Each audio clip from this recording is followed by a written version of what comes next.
국가 창업시대 전략회의 K-스타트업이 미래를 만든다. 이어서 대통령님의 모두 말씀이 있겠습니다. 네, 여러분 반갑습니다. 전부 다 이 새로운 각오로 얼굴이 반짝반짝해야 되는데 끝날 때쯤은 그렇게 변할 수 있겠죠. 네. 요즘은 정말 양 측면이 양극단이 공존하는 시대 같습니다. 우리 경제적인 측면을 따져보면 오늘도 전광판이 파란색이냐 빨간색이냐 뭐 이러면서 주식시장의 화랑을 쳐다보고 즐거워하는 사람이 있는 반면에 저게 덫이 나하고 뭔 상관있지, 세상은 좋아진다는데 내 삶은 왜 아무런 변화가 없고 오히려 더 나빠질까, 저거 다 사기다 뭐 이렇게 보는 양 측면이 실제로 공존합니다. 양극화라고 하는 게 뭐 우리 시대의 모든 측면, 모든 분야에서 심각한 문제가 된 것 같아요. 저는 82학번인데 80년대, 이제 70년대에서는 이제 공장에서 임금을 받던 노동자였고, 이제 80년대에는 학생이었는데, 하여튼 그때 우리 사회는 대단히 그 고도의 성장을 해왔죠. 그리고 그때는 평균적인 게 충분한 시대였어요. 그러니까 평범하게 적정한 기능을 익히고 적정하게 학습하고 적당한 보통의 직장을 얻으면 뭐 별 문제 없이 평범하게 정년 보장되고 걱정 없이 그냥 평범하게 인생을 살 수 있었죠. 그런데 지금은 완전히 바뀌어 버렸어요. 평범함은 사실은 이제 존중받지 못하는, 인정받지 못하는 시대가 된 것 같습니다. 오히려 요즘은 특별함, 특출함, 특이함, 뭐 개성, 창의성, 이런 요소가 아니면 그 평범함 가지고는 평범한 삶으로 살 수 없는 상황이 돼가는 것 같습니다. 그래서 이 K라고 하는 게 이것도 양면이 있잖아요. K, 대한민국의 뛰어남, 세계적인 평가, 이런 것들을 반영하는 좋은 글씨 같기도 한데, 우리가 이제 L자 성장을 넘어서 가지고 이제는 K자 성장을 얘기하게 됐지 않습니까? 모두가 옛날에는 V자 뭐 성장, 또 L자 성장, U자 성장 이런 얘기하다가 요새는 그게 또 갈라졌어요, 그러죠? 올라가는 데 있고 내려가는 데 있고 K자 성장. 좋아지는 데는 더 좋아지는데 다른 대부분의 경우는 또 좋아지지 않더라, 더 나빠지더라, 갈라지더라. 이것도 양극화죠, 결국은. 그래서 이 불평등, 양극화가 격화되니까 사회적인 갈등도 심해지고, 또 전체적으로 한꺼번에 성장 발전하지 못하니까 기회가 또 총량이 부족해지고, 그러니까 사회적으로 취약한 세대라고 할 수 있는 이제 청년 세대, 이게 신규 진입 세대죠. 새로운 진입 세대인 청년 세대들은 기회가 부족하다 보니까 도전하면 실패할 가능성이 훨씬 많고, 또 새로운 길을 얻기도 어렵고, 도전할 기회조차도 주어지지 않는, 그래서 사회적 불만도 사실은 커질 수밖에 없는 그런 상황이 돼갑니다. 이 길이 뭐냐? 이게 지금 뭐 경기가 좀 회복되고 좋아진다고 하는데 그건 정말 특정 소수만 그렇다. 그때 해결책이 뭐냐? 일자리는 어떻게 되는 거냐? 뭐 좋은 일자리라고 되게 우리가 대기업, 뭐 공공기관, 뭐 이런 데 몇 군데 치잖아요. 근데 전체 일자리 중에서 뭐 한 20% 정도밖에 안 된다. 나머지는 별로 취직하고 싶지 않은 일자리다. 그래서 뭐 그런 데는 외국인 노동자들로 채워지거나 아니면 뭐 차라리 이러니 쉬고 말겠다. 뭐 이런 영역들이 엄청 많아진 것 같아요. 그래서 좀 우리 정부에서도 이 문제를 어떻게든지 돌파구를 찾아보자라고 한 게 결국은 이제 창업이죠. 창업 사회로 가야 한다. 우리 대한민국 국민들은 정말 뛰어난 역량을 가지고 있습니다. 예를 들면 감수성도 그러하고, 또 뭐 교육 수준도 그렇고, 또 성실함이나 또 집요함, 손기술, 그러니까 뭐 기능이죠. 또 사회적인 인프라 모든 여건들이 아주 좋은데 전통적인 방식으로 평범하게 일자리를 고용되는 일자리를 좋은 일자리를 만들어내는 건 한계가 있는 것 같습니다. 최근에 아틀라스라고 그러나요? 인공지능 로봇을 이제 노동 현장에 투입한다고 하니까 막 그 회사는 주가 올라가고 막 각광을 받는데 현장에서는 야, 저 로봇 들어오면 우리 일자리 없어지는데 저 로봇 설치를 막자 뭐 이런 운동을 하잖아요. 그 절박함도 우리가 이해할 수 있죠. 암담하지 않겠어요? 평생 안전하게 지켜오던 일자리가 이제 24시간 먹지도 않고 자지도 않고 빛도 필요 없는 그런 전기만 꽂아주면 막 기가 달아갈 때까지 그냥 무작스럽게 일하는, 스스로 기능도 막 개선해 가면서 일하는 그런 인공지능 로봇이 들어온다. 우리 일자리를 대체한다고 하니까 얼마나 공포스럽겠어요. 불안하고. 그럼 결국 우리가 이제 여기에 어떻게든지 대응해야 된다. 결국 방법은 창업이죠. 아까 말씀드렸던 대로 대한민국이 가지고 있는 이 독특함, 개성, 소위 문화라고 하는 게 세계적인 각광을 받고 그걸 통해서 요새는 뭐 음식, 화장품, 성형, 뭐 드라마, 뭐 노래, 뭐 할 것 없이 막 각광을 받아요. 심지어 요즘은 K자 붙여놓으면 아무거나 장사가 된다 그래가지고 가짜 K도 많아졌다고 해요. 예.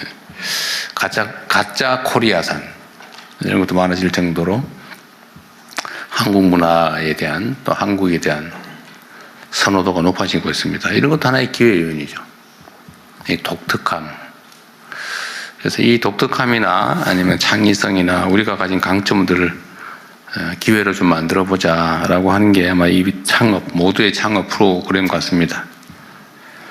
그리고 창업의 방식도 우리가 좀 바꿔보려고 생각 중입니다. 오늘 아마 여러분께서 토론할 주요 주제 중에 하나인데, 지금까지는 계속 또 발전해 가는 거죠. 옛날에는 이제 기업들의 수출을 지원했죠. 수출 지원. 그러니까 상당히 큰 기업이죠. 이미 성장해서. 근데 그 다음 단계로 한 게 우리가 스타트업. 그러니까 묘목을 키워주는 사업을 했는데, 이번에는 아예 씨앗을 만드는 것 자체를 한번 지원해보자 라고 하는 게 오늘 아마 주요 주제가 아닐까 싶습니다. 그러니까 일단 창업한 후에 가능성이 있는 데를 지원하는 스타트업 지원이 우리가 최대치였는데, 이제는 거기서 이제 한 단계 더 나가서 아이디어 상태에서 좋은 아이디어가 있으면 시작할 때부터 아예 지원을 정부가 해주자, 또 함께 책임져 주자라고 하는 그런 방식을 생각해낸 것 같아요. 그래서 그것도 전국적으로 대규모로 경진대회 같은 것도 해보고 붐도 일으켜보고 관심도 끌어내고 그런 것들을 이제 하게 될 것 같습니다. 좋은 방안들을 오늘 토의했으면 좋겠고요. 그리고 이제 구체적으로는 이제는 뭐 로컬 창업이든 테크 창업이든 지방과 청년을 주제로 또 주로 창업 얘기를 하게 될 것 같습니다. 구체적인 방법들은 이따가 한번 함께 논의해 보고요. 결론적으로 말씀을 드리면 이제 스타트업 대책이라고 하는 게 과거에 이제 일자리 대책처럼 새로운 이제 일자리를 만드는 것인 동시에 또 새롭게 출발하는 청년들에 대한 청년 정책의 측면도 있는 것 같습니다. 그리고 오늘이 이제 국가 창업 시대, 창업을 국가가 책임지는, 또 고용보다는 이제는 창업으로 국가의 중심을 바꾸는 그 첫날이 되지 않을까, 그 대전환의 첫 출발점이 되지 않을까 그렇게 생각합니다. 여러분도 그 출발을 함께하는 우리의 첫 동지들이 됐으니까 함께 희망을 가지고 열심히 뛰어보면 좋겠습니다. 여기에 오신 것을 환영합니다. 고맙습니다.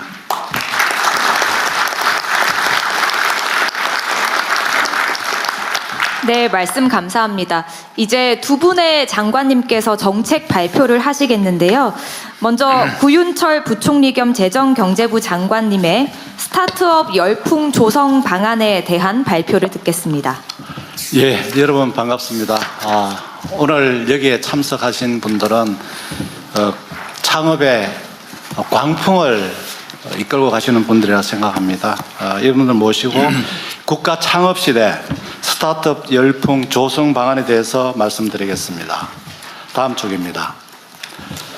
지금 한국 경제 성장은 하고 있습니다만 그 성장의 과실이 대기업, 중소기업 또는 경력자 여기에 집중이 되고 중소기업, 지방, 청년까지는 확산되지 않는 이 K자 성장이 고착화되고 있습니다. 특히 대중소기업 임금 격차가 지속되고 또 수도권, 비수도권 간의 격차가 심화되고 일자리는 감소하고 우리 시어섬 청년들은 증가하는 몇 가지 일자리를 두고 무한 경쟁하는 그런 지금 현상입니다. 이런 일자리 패러다임을 찾는 것, 즉 일자리를 취업하는 것에서 대통령께서 말씀하신 것 같이 이제 만드는 것, 내가 만드는 것, 창업으로 전환하는 그런 방안에 대해서 오늘 논의하게 되겠습니다. 다음 쪽입니다. 그러나 창업 만만치가 않습니다. 높은 리스크로 인해서 5년간 생존율을 보면은 OECD 평균보다도 한국이 못합니다. 그리고 창업 인프라가 수도권에 집중되어 있습니다. 그래서 이제는 국가가 나서서 창업의 든든한 동반자가 되어서 리스크도 분담하고 아이디어를 가진 누구나 마음껏 창업할 수 있는 열풍 국가 창업 시대를 개막하도록 하겠습니다. 다음 쪽입니다. 전 국민 누구나 아이디어를 가진 사람은 모두가 창업 가능한 창업의 씨앗을 전국 방방곡곡에 뿌리겠습니다. 그리고 이 창업의 씨앗은 테크 창업, 기술 창업 또는 아이디어만 있다면 지역에서 하는 문화, 관광 등의 로컬 창업을 육성하도록 하겠습니다. 이를 위한 창업 생태계도 마련토록 하겠습니다. 다음 쪽에서 자세히 설명드리겠습니다. 첫 번째, 모두의 창업입니다. 전국 방방 어디서나 아이디어만 있다면 서울에 올 필요 없습니다. 지역에서 아이디어를 발전시키고 또 권역별, 영남권, 호남권, 충청권 권역별로 또 경연을 해서 최종 오디션을 거쳐서 최고의 창업자를 선발해서 상금도 넉넉하게, 사업자금은 철철 넘치게 이런 파격적인 인센티브를 제공하고 지역에 있는 지방정부, 공공기관, 대학, 기업들 모두가 이런 창업 오디션을 지원할 수 있는 이런 시스템으로 모두의 창업의 씨앗을 뿌리겠습니다. 다음 쪽입니다. 테크 창업을 위해서 과기원 등을 중심으로 한 4개 거점 창업도시를 조성하고 비광역권 6대 창업도시도 조성하는 등을 통해서 방산, 기후테크, 제약바이오, AI, 그린 대전환 등 기술 테크 창업을 지원하겠습니다. 이 테크 창업만 창업이냐? 아닙니다. 지역에서 창의적인 아이디어를 가지고 지역의 관광, 문화를 연계한 로컬 창업 상권 50곳을 육성하고 또 글로벌 창업도 저희들이 지원하겠습니다. 로컬 창업이 스케일업 하도록 지원하겠습니다. 창업 생태계를 위해서 메가 특구 창업지역 규제 특례를 추진하고 공공 데이터는 과감하게 개방하고 1조 원 재도전 펀드를 조성해서 지원토록 하겠습니다. 누구나 실패하는 자는 없게 만들도록 하겠습니다. 또한 수요 대기업과 스타트업을 연계하는 개방형 혁신을 추진하겠습니다. 다음 쪽입니다. 국가와 민간 그리고 대한민국 모든 사람이 함께 열풍 국가 창업 시대를 열어서 국민 모두의 창업으로 모두의 성장을 만들어서 열풍을 넘어서 광풍의 창업 시대를 열어나가겠습니다. 감사합니다. 네, 우리 부총리 발표 내용 다른 거는 귀에 잘 안 들어오는데 철철 넘치게 그거 딱 좋은 것 같아요. 그거 진짜예요? 진짜 그래 할 거죠? 예, 철철 넘치도록 하겠습니다. 그거 쪼잔하게 막 지금 이래 하지 말고. 네, 알겠습니다. 선정이 되면 제대로. 네. 예, 감사합니다. 이어서 한성숙 중소벤처기업부 장관님께서 모두의 창업 프로젝트에 대해서 발표해 주시겠습니다. 네, 안녕하세요. 중소벤처기업부 장관입니다. 대통령님께서 오늘 창업 중심 사회를 여는 첫날이라고 말씀을 해주셨는데요. 그 창업 중심 사회의 첫 번째 프로젝트 모두의 창업의 세부 내용을 설명드리게 되니까 훨씬 더 정말 잘해야 되겠다는 각오가 세집니다. 사실 이 불확실한 세상에 도전해서 새로운 업을 만들고 또 개척해가는 창업가들이 굉장히 많이 등장하기를 기대하면서 또 그들의 시작을 돕기 위해서, 스타트를 돕기 위해서 이번 프로젝트를 설계했습니다. 설계하는 과정 중에 저희가 바꿔야 할 부분부터 먼저 정했습니다. 창업 정책의 방향이 지금까지는 지원 사업 심사 선정의 구조에서 창업의 인재, 즉 사람에게 집중 투자하는 구조로 방향을 과감하게 전환하기로 했습니다. 누구나 아이디어가 있으면 일단 창업을 도전해 볼 수 있도록 해야 합니다. 정부는 그 혁신에 투자하고 그리고 실패가 자산이 되는 환경을 조성하는 데 집중할 생각입니다. 이제 시작할 모두의 창업 2026은 창업가의 도전과 그리고 선배 창업가들의 멘토링 그리고 그들 간의 경쟁을 통해서 경연 속에서 경연을 결합한 창업 인재 발굴 플랫폼으로 설계했습니다. 그래서 5,000명의 도전자들이 1년 동안 창업가로 성장할 수 있는 경로를 설계했습니다. 100곳의 창업기관에서 500명의 선배 창업가들이 후배들의 멘토링에 적극 참여하고 그리고 1,600명의 전문가들이 원스톱 지원센터를 통해서 창업 과정 중에 겪게 되는 여러 가지 질문에 대해서 답변하고 성장의 방향을 조언해드리는 구조입니다. 모든 과정은 창업 포털을 구축해서 창업가와 조언자 그리고 투자자들이 매칭되고 그 기록이 남고 서로 연결되도록 하는 구조를 만들어 가겠습니다. 또 이 오디션은 지역과 광역, 전국 단위의 경영을 통해서 100명의 창업 인재들을 선발하게 됩니다. 3단계의 경연을 거치는 동안 도전자들에게는 자금과 또 선배들의 조언 그리고 인공지능 솔루션도 지원됩니다. AI 기술을 활용해서 다양한 창업들이 넘쳐날 것이 기대됩니다. 최종 선별된 100명에게는 1억 원의 창업 자금과 그리고 대국민 창업 무대에 오를 자격을 부여해서 이 과정을 TV 창업 오디션으로 제작해 갈 계획입니다. 최종 우승자에게는 총 상금 5억 원과 또 벤처 투자 자금 5억 원이 함께 제공됩니다. 500억 원 규모의 창업 열풍 펀드를 조성하고 또 창업 포털에 등록된 창업가들의 후속 투자 유치와 기업 설립에 필요한 부분들도 계속해서 지원하는 체계를 만들겠습니다. 도전 과정에서 실패하는 분들도 많이 나타날 것입니다. 이들의 자산들이 계속 남아서 이들의 자산이 되도록 하는 제도를 보완하고자 합니다. 모두의 창업에서 쌓은 경험과 활동들은 도전 경력서 형태로 기록하고 저장해 두겠습니다. 정부의 사업 지원을 할 때나 후속에 일어날 창업 도전에서도 활용될 수 있는 기준도 마련하겠습니다. 청년의 재도전을 응원하는 청년 도전 학교를 만들어서 서로의 경험을 공유하고 또 기업가 정신을 되새기고 재도전할 힘과 동료를 찾는 장으로 만들어 가겠습니다.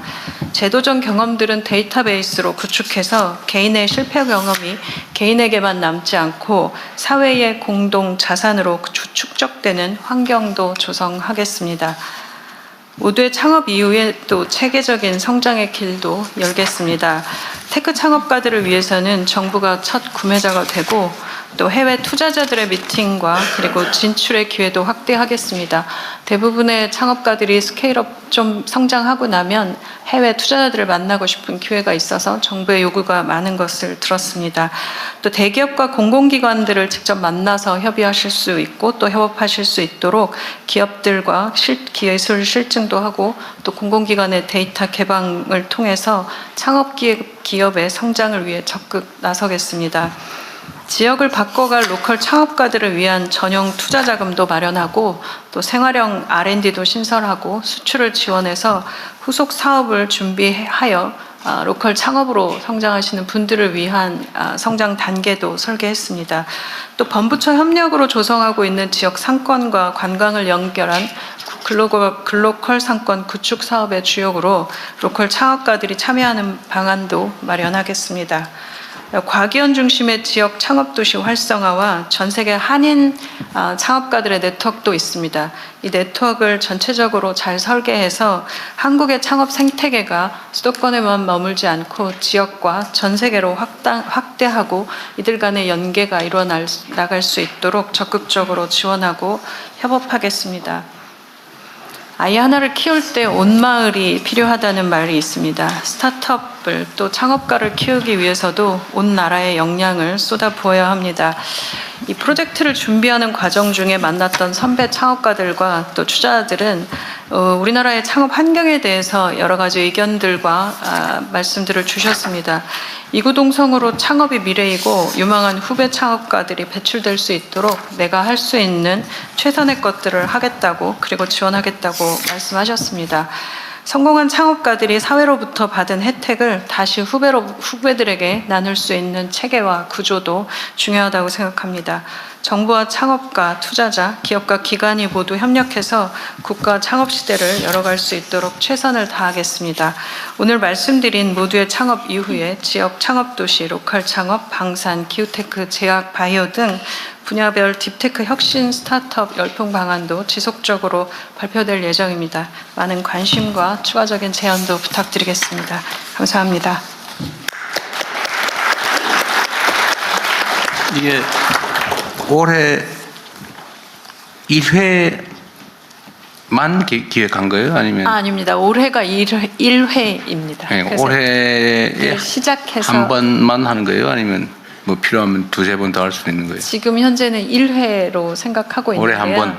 네. 근데 지금 이제 논의를 계속 토론을 하면서 드는 생각들은 온라인 플랫폼으로 구축하고 나면 거기 데이터베이스가 구축되어 있고 그리고 벤처 투자자들이 계속 들어와서 발굴하는 방안들도 가능할 것 같습니다. 그래서 올해를 일단 한번 돌려보면서 어떤 구조가 가능할지 끝나는 시점은 최종 그 선발은 언제쯤 될 것 같은데? 지금 12월에 저희가 매년 전 세계 1년 글로벌 정도? 스타트업들 하는데 네, 그때를 생각하고 12월 있습니다. 정도요? 12월 정도. 네. 3월 정도에 시작을 해서 12월에 끝내는 스케줄 네. 정도로 생각합니다. 한번 해보고 네. 이게 하나 끝나고 또 하나 새로 시작하고 이렇게 하면 너무 기회 총량이 좀 적을 것 같고 네. 이게 1회 이거 이제 완결적으로 끝날 때까지 예산 규모가 지금 현재는 2천억 정도 준비하고 있습니다. 그러니까 한 번 오디션에 1회 200명. 아니, 그게 아니고 이제 네. 이거 지금 3단계에 걸쳐서 그러니까요. 진행이 됩니다. 오디션. 이거를 오디션을 해서 이제 10,000명 정도가 참여하는 네, 네. 근데 시작해서 쭉 해가지고 줄여나갈 거 아니에요. 이렇게. 예, 예. 그래서 이제 최종 네. 1등 선발을 하고 거의 10억 정도 지원을 해줄 거다 그런 건데 네. 그걸 한 번 할 거 아니에요. 현재는 지금 예, 한 번 하는데 그거 한 번 하는데 얼마 드냐고. 지금 그 한 번 지금 하는데 중소벤처비서관입니다. 네. 전체 네. 창업 열풍 펀드 포함해서 1,000억 원 요거 정도로 한 번 하는데? 네, 네. 준비되어 있습니다. 1,000억 원 정도. 저는 이걸 이제 1년에 한 번 이거 너무 적은 것 같은 생각이 들어서 그래요. 근데 물론 뭐 하다가 이거 영 아니다, 뭐 별로다, 그건 모르겠는데, 창업 열풍, 뭐 국가 창업 시대 이러면서 이거 1년에 한 번 해가지고, 예를 들면 3월달 출발 1진, 5월 출발 2진, 뭐 7월 출발 3진, 네. 뭐 이럴 수도 있잖아요. 저도 사실 기획 단계에서는 이제 그런 구조를 좀 생각을 했었는데 1차적으로 한번 좀 짜서 네. 그다음에 저는 3개월 단위 정도로 분기 단위로 한 1년에 4번 3, 정도 4회 정도는 돌리는 건 가능하지 않을까 생각합니다. 그래야 되지 않을까 싶어요. 예, 예. 예. 저도 사실 그렇게 돼야 후속도 가능하고 그러니까 또 계속 서로 프레임들이 예. 만들어질 것 같은데. 대부분 이제 지금 여기 옆에 엔틀러 코리아 대표도 계시지만 이 창업 그 지원 시설 창업 보육 기관들이 한 3개월 단위로 짧고 작게 실패하는 경험들을 굉장히 자주 주고 그러고 나면 2-3번 정도 뒤에 하는 네. 창업이 가장 성공적이라고 합니다. 어쨌든 이게 아마 예산 확보된 예산이 없고 그 추경이 언제 될지 몰라서 그러는 것 같은데 네. 저는 이걸 약간 쪼개서 쓰고 네. 그 후반기 부분은 추경해서 확보해서 해도 될 것 같아요. 네, 저는 적극적으로 하고 안 되면 제가 찾아다니면서 여기 VC협회 회장도 와 계신데 모두 다 좀 적극적으로 뭐 그래 해도 지원하시겠다는 되고. 분위기도 있습니다. 네. 공공기관이나 공기업 쪽의 사업으로 일부 뭐 할 수도 있고 네. 그 방법은 여러 가지 있을 텐데 하여튼 이게 첫 출발이 잘 되면 네. 안 되면 중간에 그만 그래서 두는 제가 거고. 원래 이제 서비스 만들면 베타 테스트 해가지고 제대로 잘 되면 오픈하는데 잘 해보겠습니다. 네, 그러세요. 네, 이제 참석자 여러분의 의견을 들어보겠습니다.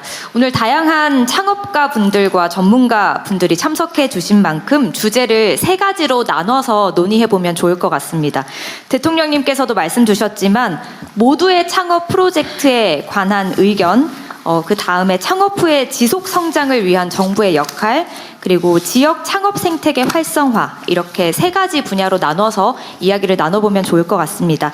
그리고 앞서 안내드렸지만 시간 제약상 모든 분들의 의견을 현장에서 충분히 듣기가 어려울 수 있습니다. 그래서 자리에 저희가 서면 의견서 비치해 드렸습니다.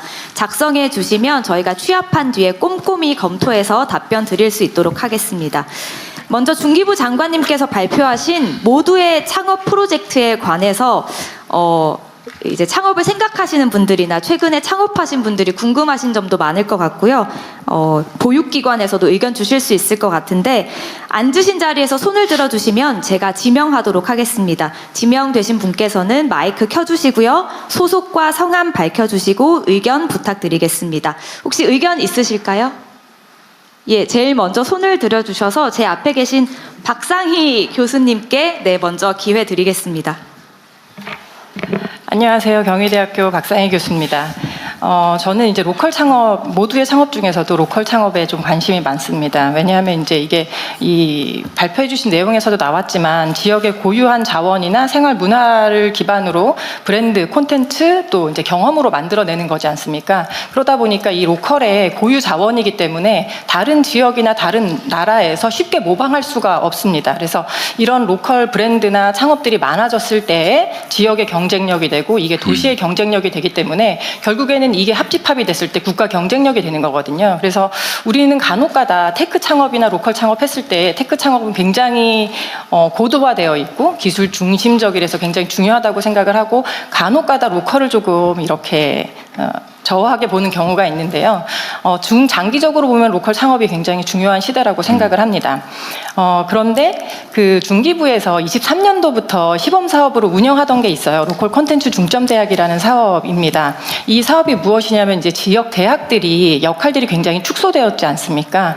그렇기 때문에 그런 축소된 그 역할을 창업의 플랫폼으로 사용하자. 그리고 또 지역의 이제 소상공인이나 이런 분들한테는 대학이 가지고 있는 역량, 결국에는 기술이나 디자인이나 마케팅 역량들을 나눠주는 굉장히 상호 보완적인 이제 그런 사업입니다. 그래서 이 사업 내에서 학생들이 그 상권에 들어가서 그 상권이 비는 시간대에 혹은 유휴 공간이 된 곳에서 예비 창업들을 이제 해봅니다. 그러니까 상대적으로 굉장히 안정장치를 걸고 창업을 실험해 볼 수 있는 사업이거든요. 그래서 저는 이 모두의 창업이 굉장히 좋은데요. 이런 로컬 콘텐츠 중점대학이라는 시범 사업이 있기 때문에 이걸 좀 적극적으로 활용을 해주셨으면 좋겠습니다. 그래서 우리가 왜 대학가요제 이런 것도 있잖아요. 그래서 대학 창업 대회처럼 이런 것들이 모두의 창업으로 연결될 수 있는 프리 인큐베이팅 이런 것들을 대학에 이제 역할로 주시면 굉장히 좋을 것 같다는 생각이 듭니다. 그리고 저는 이제 사실은 예술 디자인 대학에 있거든요. 시각 디자인 학과입니다. 그러다 보니까 창업을 할 때 문화 예술 창업 쪽을 많이 다루는데 상대적으로 문화 예술 쪽에 창업하기가 굉장히 힘듭니다. 대부분 이제 R&D라든지 이런 쪽으로 집중되어 있고 문화예술 쪽에서는 이제 IP나 막 이런 것들을 다뤄야 되는데 이걸 어떻게 지원받아야 될지 지속 가능하게 할지 이런 게 항상 좀 고민이 되거든요. 그래서 이런 부분들도 좀 촘촘히 살펴봐 주시면 좋겠습니다. 아까 대통령님께서 우리 이제 K컬처의 힘에 대해서 말씀을 해주셨는데 사실은 문화예술이 뒷받침되어야지 그런 부분들이 지속 가능해지거든요. 그래서 문화예술 창업 쪽도 좀 잘 살펴봐 주시면 좋겠습니다. 네, 이상입니다. 이 의견은 우리 장관님이 기획한 것 중에 지역 단위로만 나눠놨는데 분야 단위의 기회도 번뇌로 하든지 하여튼 그런 것도 고려는 해야 되겠네요. 네네. 지금 말씀 주신 부분들 이제 전체적으로 사실 오늘은 이제 굉장히 짧은 시간 발표가 돼서 내용들이 다 있는데 이제 좀 네. 로컬 창업 좀 별도로 할 건데요. 저는 이번에 이제 보육기관을 전부 다 좀 다 한 100여 곳을 선정하는 과정 중에 어떤 보육기관들이 있는지도 좀 다 데이터베이스화 되어야 된다고 생각합니다. 그러니까 이번 거 기획하면서 들었던 생각은 굉장히 많은 사업들을 진행하고 있는데 다 개별적으로 존재하고 있어서 어디에 무엇이 있고 어떻게 되고 또 누가 무엇을 쓸 수 있는지를 좀 다 데이터베이스화해서 보실 수 있도록 하고 그 사업의 내용들도 공유를 드리면 투자자들도 좀 더 잘 보실 수 있을 것 같고요. 분야도 같이 설계하고 있습니다. 네. 예, 또 의견 있으실까요? 네, 저기 네, 말씀 부탁드리겠습니다. 박영훈 대표님이신가요? 네, 네. 저는 카이스트 창업원 배현빈입니다. 지금 한성숙 장관님께서 말씀 주신 것이 저희가 카이스트에서 추진하고 있는 프로그램과 굉장히 그 접점이 많을 것 같아서 고려해 주시면 좋을 것 같아서 말씀드리겠습니다. 저희가 지금 카이스트에서 올해 중점 프로그램으로 진행을 하는 것이 AI 에이전트를 이용한 1인 창업 그 프로그램을 진행을 하고 있습니다. 그래서 지금 그 청년들도 졸업생들도 이제 그런 소프트웨어 회사에 취직이 안 되는 이유가 AI가 그 일을 할 수 있기 때문에 이제 취직이 잘 안 되는 건데 이거는 창업하는 입장에서는 또 다른 기회가 됩니다. 굳이 사람을 모으지 않고도 혼자서 창업이 가능하다라는 것이고요. 그래서 저희가 카이스트에서 저희는 이제 교육기관이라는 장점을 살려서 저희 AI 대학원에서 이제 바이브 코딩에서 시작해서 이제 팀원을 AI로 AI 에이전트를 해서 이제 팀원도 구성을 하고 더 나아가서 이제 개발에서도 AI를 활용해서 1인 창업으로 시드머니는 이제 카이스트에서 제공하려고 합니다. 저희가 이제 올해 중반기에 사람을 뽑아가지고 11월에 이제 한 프로그램이 끝나는 이제 타임라인으로 진행을 하고요. 그래서 저희가 시드머니를 정도 이제 카이스트에서 제공하고 그런 다음에 1인 창업으로 이제 시리즈 A까지 갈 수 있을 정도의 그런 프로그램을 저희가 기획을 하고 있는데 지금 장관님께서 말씀하신 그런 프로그램이 굉장히 잘 만든 것 같고 그런 다음에 그 창업할 때 저희도 그 효율성을 위해서 리소스를 최대한 사용하는 부분을 저희가 이제 신경을 쓰는데 그래서 그런 창업자들이 과거의 경험을 가져올 수 있게 하기 위해서 카이스트에서는 지금까지 굉장히 많은 창업 기업들이 있었습니다. 그래서 그들이 느꼈던 어려웠던 점들을 저희가 케이스 스터디로 지금 다시 그걸 모으고 있어서 그 1인 창업 기업한테 AI 교육하고 그 다음에 그런 과거의 케이스 스터디를 묶어가지고 저희가 그런 커리큘럼을 만들고 있는데 지금 중기부에서 하고자 하시는 그런 프로그램도 이미 저희가 만들어 놓은 데이터베이스하고 이런 커리큘럼이 지금 만들어지고 있으니까 이거를 적극 활용하게 되면은 좋은 프로그램을 시작부터 만들 수 있지 않을까 생각합니다. 네, 감사합니다. 네, 또 의견 있으시면 부탁드립니다. 저기 끝에 김가현 대표님이신 것 같습니다. 안녕하세요. 저는 미래세대 타긴 뉴미디어 스타트업 뉴즈의 김가현 대표입니다. 먼저 정말 그 청년 실업 문제와 지금 이 창업 생태계 문제에 대해서 정말 한성숙 작가님께서 정말 깊이 있게 고민하시는 것 같으셔서 너무 감사하다는 말씀 드리고 싶고요. 일단 저는 이 부분에 대해서 한번 말씀을 드리고 싶습니다. 현재 지금 72만 취업생 청년들의 가장 큰 이제 원인 중에 하나는 뭔가 도전하기가 무섭고 실패가 두려워서 다시 재기하기가 무서운 그게 있습니다. 그래서 전 정책 제안으로 크게 두 가지를 드리고 싶은데요. 첫 번째는 이 청년들이 성인이 되기 이전 중학생 때 고등학생 학생 시절에 린 스타트업 부트캠프나 창업 캠프와 같이 학창 시절부터 이렇게 창업의 경험과 실패의 경험을 해볼 수 있는 이런 인프라가 구축이 되면 좋을 것 같습니다. 저희가 이제 시작하기 전에 변우석 학생에게도 한번 같이 이야기를 나눠봤었는데요. 창업 캠프에서 실제로 창업을 경험해봤었던 그 경험이 엄청나게 큰 도움이 됐다고 하더라고요. 그래서 중고등학생 때 뭔가 내가 도전하고 실패해도 괜찮다라는 시기에는 이런 도전의 경험을 많이 쌓고 지금 이런 실패에 대한 낙인이 두려운 청년 세대들에게는 아까 전에 장관님께서 말씀 주셨던 이 성실 실패 이 경험이 굉장히 중요하다라는 생각이 들었는데요. 실제로 지금 실리콘밸리와 해외에서는 굿페일 제도라고 해서 실제로 좋은 실패 케이스를 이렇게 같이 축제의 장으로 공유하고 또 페일콘이라고 해서 굉장히 다양한 분야의 스타트업들이 서로의 실패 경험을 축제의 장처럼 나누는 그런 문화가 있습니다.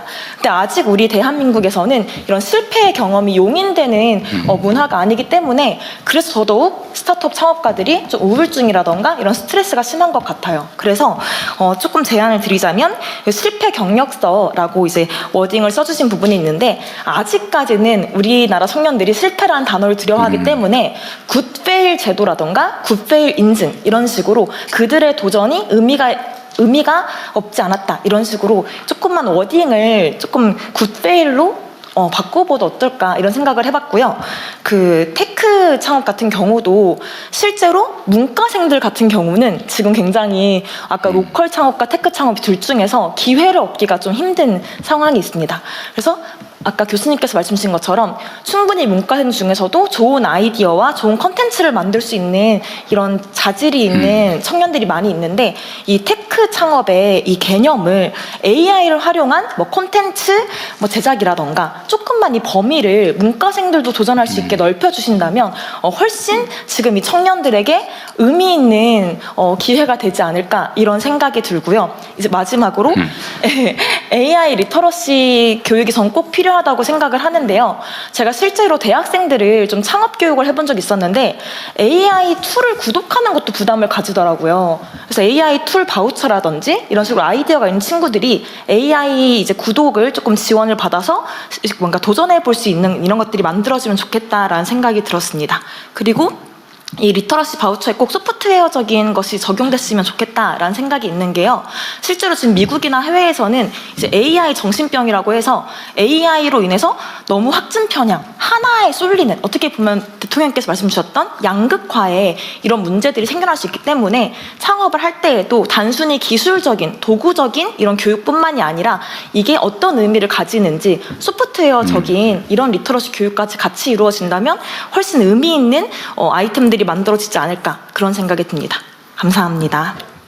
정석효 부장관님이 자주 토의를 하면 재밌겠는데?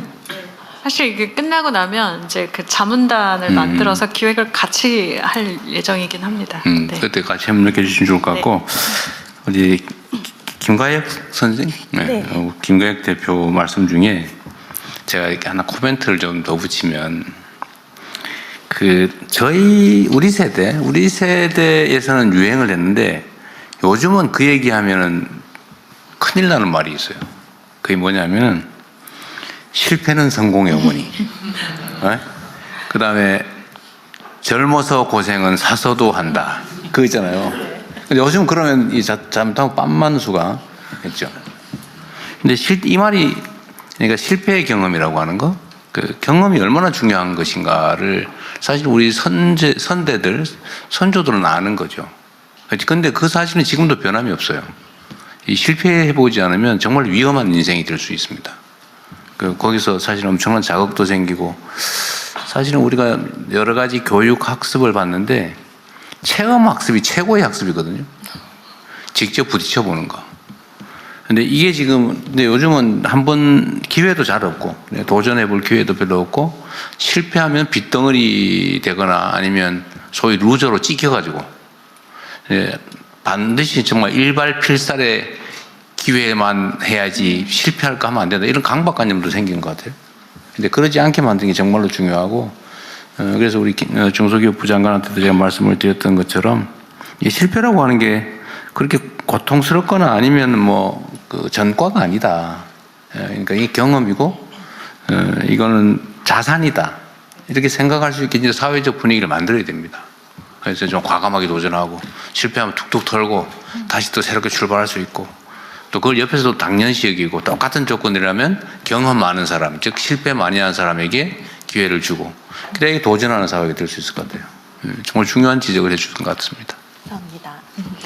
네, 그리고 조금 전에 의견 주셨던 김가현 대표님께서 오늘 여기 오셔서 변우석 학생분과 이야기를 나누셨다고 하셨는데 바로 옆에 계신 분을 말씀하신 것 같아요. 오늘 이 자리에 유일한 10대 참석자라고 제가 알고 있거든요. 혹시 덧붙이시고 싶은 의견이나 이렇게 말씀 있으실까요? 아까 대통령님께서 말씀하셨던 체험학습이 되게 중요하고 또 도전해보고 실패해보는 경험이 중요하다. 이런 거를 제가 이번에 방학 때 상업캠프 갔다 오면서 되게 많이 느꼈거든요. 일단은 대한민국의 창업 씨앗을 키우기 위해 고등학생들을 대상으로 한 창업캠프의 확대를 제안드립니다. 현재 고등학생들은 창업을 교과서에서만 짧게 접할 뿐이고 학업 중심 환경 속에서 관심을 가지기 어려운 경우가 많습니다. 그래서 이러한 이유로 저는 이번 방학 때 2박 3일간 가천대학교에서 진행된 사업캠프에 참여하게 되었고, 그 경험은 창업에 대한 인식을 크게 바꾸게 되는 그런 계기가 되었는데, 팀원들과 함께 아이디어를 발전시키고 이제 대학생 멘토분과 전문가의 조언을 받는 그 과정에서 이제 창업은 막연한 이야기가 아니라 현실적인 활동으로 느껴졌고, 특히 캠프 이후에는 창업에 대한 생각이 많이 달라졌는데요. 앞으로 대학생이 되어서도 창업 동아리에 가입해 창업 활동을 계속 경험해보고 싶다는 목표가 생겼습니다. 이 경험을 통해 느낀 점은 고등학생들에게 아까 말씀하셨듯이 참여형으로 몰입할 수 있는 창업 캠프와 같은 교육이 훨씬 효과적이라는 점입니다. 따라서 이러한 고등학생 대상 창업 캠프가 더 많은 학생들에게 확대된다면 국가 창업 시대를 이끌 미래 세대로서 키우는 데 되게 큰 도움이 될 거라 생각합니다. 감사합니다. 고등학생 별도리 이거 하나 만들어도 돼. 저 지난번에 사실 규모를 좀 줄였어요. 네, 창업 캠프 갔었는데 그때 이제 그 친구들이 했던 얘기 중에 기억이 나는 게 정말 정답이 없는 문제를 처음 풀어보는 것 같은 느낌이 나는 거죠. 시험 문제에만 국한돼 있다가 답이 없는 문제를 2박 3일 동안 동료들과 같이 풀면서 이 문제를 해결하는 과정의 즐거움을 알게 됐다 해서 이 부분은 저는 정말 굉장히 학생들에게도 중요한 경험이 될 거라고 생각됩니다. 한번 설계해 보겠습니다. 네.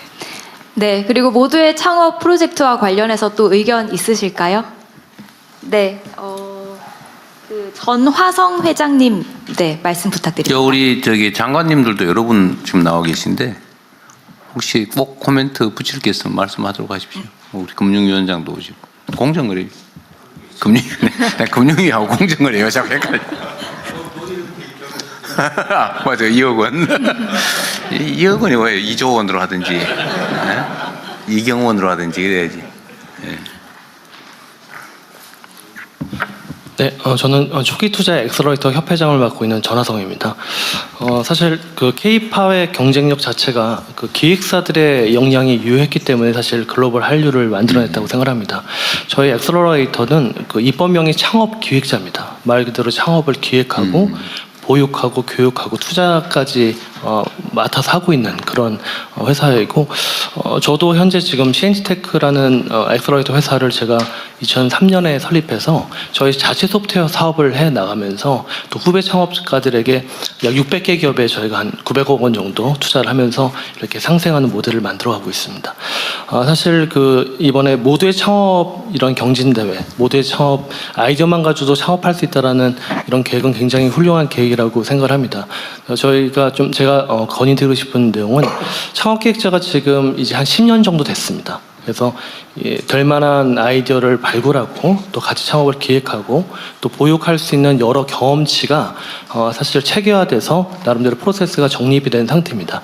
현재 503개의 창업기획자, 그러니까 엑셀러레이터가 있습니다. 그래서 이 모두의 창업 프로젝트에 전국에 있는 503개 창업기획자들이 참여해서 또 정말 로컬 창업이라든지 테크 창업 이런 부분들을 좀 체계적으로 같이 기획하고 같이 보육하면서 투자한다면은 이 프로젝트가 훨씬 더 성공 확률이 높아질 거라고 생각합니다. 네, 감사합니다. 그거는 우리 장관님 기획 내용에 들어 있는 것 같으네요. 네, 네. 예, 감사합니다. 이 모두의 창업 프로젝트 외에도 이 창업 후의 성공 가능성을 높이는 방안이라든지 지속 가능과 관련한 이야기도 들어보겠습니다. 혹시 의견 있으신 분 계실까요? 제가 뒷모습만 보이는데요. 박대희 회장님께 네, 말씀 부탁드리겠습니다. 네, 전국 창조경제혁신센터 협의회장을 맡고 있는 박대희입니다. 네, 창업경제라고 했으면 금방 직관적일 텐데 네, 이름이 좀 어렵습니다. 씨앗부터 관심을 가져주셔서 오히려 저희 전국에 있는 지역 창업 생태계를 맡고 있는 창조경제센터 입장에서는 씨앗을 계속 만들어 왔습니다. 근데 그 과정에서 이번 모두의 창업에 딱 하나가 더 부과됐으면 좋겠다는 생각이 있습니다. 이 아이디어만으로 창업을 했을 때는 굉장히 성공률이 높다 이렇게 말씀하시지만 가장 많은 것 중에 씨앗을 키울 때 물도 바람도 태양도 있어야 되는데 그 중에 가장 물기를 막고 있는 게 규제입니다. 그래서 좋은 아이디어를 나왔는데 규제가 있다는 걸 창업자가 모르는 경우가 훨씬 더 많습니다. 그래서 이번 모두의 창업에서는 시작 단계부터 이게 규제 사항일까 아닐까를 좀 판단해주고 규제라면 여기에 샌드박스 트랙을 좀 만들어 주셔서 애초부터 이게 법무처에 해당이 되다 보니까 이 창업자들에 대해서는 이 규제는 풀어주겠다. 이 기간만이라도. 왜냐하면 또 사업화까지 돈을 주는데 사업하려면 규제에 묶여서 아무것도 못 하거든요. 만들지도 못하게 되니까 요 트랙에서 한번 검토를 해주신다면 이제 글로벌 빅테크 기업들이 이런 트랙을 다 뛰어넘어서 왔기 때문에 우리도 그렇게 했으면 좋겠고, 또 문체부에서는 예를 들면 예전에 요트 탈레라고 하면 그 회사가 요트에서 숙박을 한다니까 각종 법에 걸려서 처음에 시작이 어려웠던 케이스가 있었고, 또 대전에 루센트블록이라는 데는 이제 조각 투자를 하고 있는데 그 샌드박스를 통해서 나왔지만 또 이제 이 단계에서 거래에 대한 어떤 제한이 있어서 또 성장 못하고 이런 케이스가 있어서 요게 있었으면 좋겠다 생각이 들고요. 발언 기회 얻은 김에 하나 더 말씀을 드리면 AI를 통한 이제 AI 고속도로를 만들고 세계 3대 강국을 만들고 있지 않습니까? 이 과정에 핵심 키워드는 사실 GPU죠. GPU가 올해 16,000대를 전국에 배포를 해서 혁신적인 생태계를 만드시겠다라고 해서 굉장히 환호하고 좋은 반응을 갖고 있는데, 저희가 스타트업들 입장에서 조금만 생각해 보면 그 GPU가 2년마다 출시를 계속하다가 최근 3년에 1년마다 출시를 하고 있습니다. 그 얘기는 뭐냐면 연산 처리 속도가 예전보다 수십 배씩 빨라지는 것을 새 모델로 만들고 있다는 거죠. 근데 우리 국가에서 사게 되는 최근에 뭐 W라든지 W200 또는 B200 이런 모델이 들어오게 되면 연산 속도가 굉장히 빨라져서 잘 활용이 될 겁니다. 근데 성능적으로 보면 2년 정도 활용하게 되면 학습량에 대해서 굉장히 성능이 잘 돌아가는데, 이 부분이 이제 추론적인 부분에서는 이제 성능이 좀 떨어지기 시작합니다. 요때를 그 지역의 거점, 그러니까 데이터 센터 말고 또 다른 각각 지방의 소형 센터, 데이터 센터들한테 넘기면 스타트업들이 추론 용도로는 이 이후에 4년, 5년을 또 쓸 수 있습니다.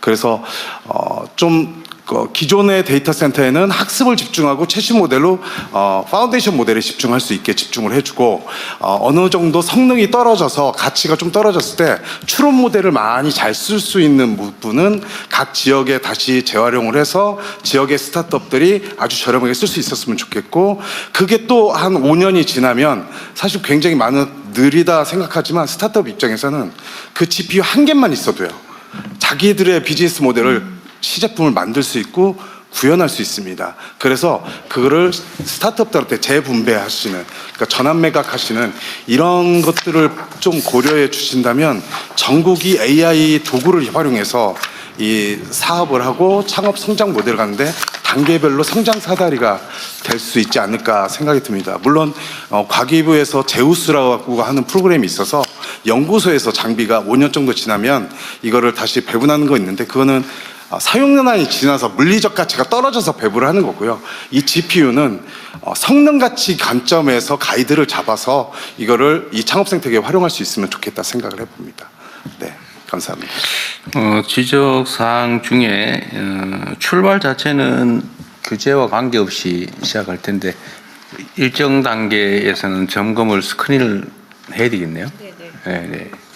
그 별도 시스템을 구축을 해야 될 것 같습니다. 네, 지금 규제 샌드박스 관련해서 그래서 이제 지난번 아니요, 규제 샌드박스 말고 이 사업 창업 네네. 프로그램 그것도 선발할 때도 일정 단계가 되면 규제와 바로 예를 들면 사업화될 부분은 그걸 점검해 줘야 되고, 또 필요하면 법 개정이든 뭘 해야 되면 그 조치도 해야 되니까 일정 단계에서는 스크린을 해야 될 것 같습니다. 네, 단계를 추가하겠습니다. 예, 계속해서 참석자 여러분의 의견 듣겠습니다. 저기 뒤에 양승훈 교수님이신가요? 네. 예, 안녕하세요. 저는 경남대학교 사회학과의 양승훈 교수라고 합니다. 저는 조선소에서 일했었고 현재는 지역의 제조업하고 이제 제조 인력, 특히 이제 엔지니어 인력, 이제 대졸자 이제 공학 인력에 대해서 관심을 갖고 있고요. 오늘 이제 모두의 창업에 대한 이야기도 굉장히 잘 들었는데 저는 좀 뒷단계에 대해서 말씀을 드려보겠고, 테크 창업과 지금 로컬 창업 말씀하셨는데 사실 좀 제조업이라는 관점에서 조금 더 말씀을 드려보고 싶습니다. 왜 제조업이냐면 사실은 여전히 많은 아까 평범한 사람들의 일자리가 지금 굉장히 어떻게 할지 난망하다고 대통령님께도 말씀하셨지만 사실 여전히 그럼에도 제조업이 안정적인 중산층 일자리를 만든다는 데는 변함이 없기 때문입니다. 그래서 제조 창업들이 많이 되고 있는데 제가 조금 의견을 하나 드려보자면 지역에요. 저희가 1973년에 중화학공업화를 시작하고 사실은 동남권 제가 있는 창원이나 뭐 거제나 울산, 포항 이런 데는 지금 사실은 퇴직하신 분들이 되게 많습니다. 그러니까 그 중에는 이제 뭐 생산직 분들, 이제 뭐 장인이라고 말할 수 있는 숙련공들도 있지만 지금 이제 기술 임원이나 혹은 엔지니어로 퇴직하신 분들이 굉장히 많아요. 그리고 그분들이 사실 뭔가 이제 일을 하려고 합니다. 그래서 뭐 지역 뭐 예를 들면 국가 연구 사업을 딸 때 뭐 자문을 한다든지 이런 방식의 기여는 하지만 제가 볼 때는 그분들이 제조 스타트업 같은 거를 지역에서 사실은 많이 시도하거든요. 지금 부산이나 울산이나 창원 이쪽에서 많이 시도하는데 그런 분들의 이제 그러한 기업들의 이제 자문을 하는 스승 역할을 할 수 있게 하면서 좀 배움과 성장을 할 수 있는 기여를 만들면 어떨까 하는 생각이 듭니다. 왜냐하면 제조업은 아이디어만 갖고 되는 게 아니고 실제로 그거를 시제품 만드는 것까지는 갈 수 있더라도 사실은 양산을 해야 되는 문제에서 사실 아까 실패가 굉장히 중요한 경험이라고 말씀하셨는데 어마어마한 시행착오를 겪으면서 우리나라 제조업이 진짜 남의 거, 일본 거 베껴가면서 독일 거 기술 베껴가면서 사실은 그 혁신했던 경험을 다 몸으로 체득한 분들이 30-40년 이상의 경험을 갖고 계신데 사실은 역할이 특별히 없고 지자체들 소수 지자체들이 이제 뭐 협회 같은 걸 만들어서 운영을 해봤으나 저는 이 차에 좀 그분들이 제 역할을 할 수 있게 기여할 수 있게 하면은 여러모로 도움이 되겠다. 저는 뭐 그래서 그분들이 꼰대라서 뭐 청년들한테 가서 이래라 저래라 한다고 들을 거라고 생각하지 않습니다. 어차피 그분들을 쩔쩔 맬 거지만 그 상호작용이 굉장히 좋은 상호작용이 되면서 이 기업들이 이렇게 해야지 이게 수익이 날 수 있도록 팔 수 있는 물건이 되는 거야. 그리고 동남권은 지금 이제 이슈가 예를 들면 자동차 부품 업체들이 다 지금 수도권 중심으로 바뀌고 있습니다. 왜냐하면 전장화가 되니까 기계 중심의 이 자동차 부품 업체들 지금 전환하고 혁신해야 되는데 여기서 제조 혁신 기업들이 많이 나와줘야 되고요. 조선 기자재는 지금 중국으로 많이 가성비 때문에 넘어갔는데 거기도 혁신해줘야 되는데 그 중간 단계에서 공정을 혁신하고 제품 혁신했던 요 베터란들을 잘 쓸 수 있도록 하는 게 굉장히 중요하겠다 이런 생각이 들고 두 번째 아이디어만 말씀드리고 마치겠습니다. 그 대통령님 지금 공과대학에 여학생들 몇 프로 정도 가는지 아십니까?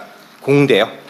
그거 한 30%는 되지 않을까요? 그게 30% 국가 목표고요. 지금 23% 됩니다. 23% 되는데 그럼 제조업체에서 여학생들 몇 프로 쓸까요?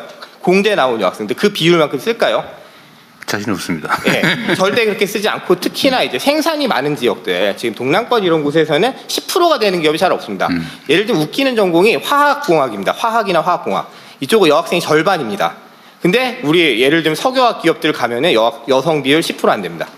이제 그래서 저는 뭐 기존의 대기업들을 바꾸자 이것보다 새로 이제 출발하는 기업들에 공공이 지금 투자를 많이 한다고 했고 제조부나 투자를 많이 한다면 적어도 공과대학에 진학하는 여학생들 들어가는 그 수요만큼 비율만큼 채용하는 목표를 주는 기업들에게 조금 더 인센티브를 주면은 그것도 아마 여러 가지 불균형을 해소할 수 있을 거라고 생각합니다. 왜냐하면 여성 일자리가 요약하자면 수도권에밖에 없는 게 우리나라의 형편입니다. 양질의 여성 일자리는 수도권에밖에 없고 비수도권은 제조업이 있거나 혹은 여성들에게 사회 서비스 분야의 진라제 고용밖에 없기 때문에 새로 창출되는 일자리에서 그 불균형을 어느 정도 개선하면은 분명히 도움이 되지 않을까 이런 생각이 들어서 두 가지 의견을 드렸습니다. 이상입니다. 예, 감사합니다. 그리고 제가 아까 놓쳤던 것 같은데 혹시 과기부 장관님 말씀 주시겠습니까? 아까 GPU 얘기하셔서 잠시 답변 드리겠습니다. 그래서 일단 그 중소 스타트업들이 이제 AI 개발하는데 GPU 배분을 1만 장에서 이제 40% 정도, 30%에서 40% 정도를 지원할 겁니다. 그러면 이제 4,000장, 3,000에서 4,000장 정도 되는데 말씀하신 대로 이 모두가 다 이렇게 GPU를 100% 활용할 수 있게 하기는 어렵습니다. 그래서 효과적으로 뭐 지원을 받고 저희가 배분을 해드릴 거고 말씀하신 대로 지금에 들여오는 장비는 비입액 최신 장비입니다. 근데 이제 저희가 이제 앞으로는 지금은 최신의 장비를 들여오고 AI 학습과 이 추론 서비스를 좀 구분해서 저희가 서버를 제공할 겁니다. 그래서 지금 우리가 자체적인 NPU 개발도 좀 하고 있고 지금 말씀하신 대로 사실 추론형 서비스를 위해서 지금 G200 정도 수준이 아니라 A100 정도 수준으로도 지금 AI 서비스를 할 수가 있습니다. 그런 부분도 다 나눠서 우리가 서비스할 수 있는 부분들, 학습해야 되는 부분들 나눠서 체계적으로 잘 지원하도록 하겠습니다. 예, 말씀 감사합니다. 계속해서 참석자 여러분의 의견 듣겠습니다. 제 옆에 박정윤 대표님 말씀 부탁드립니다.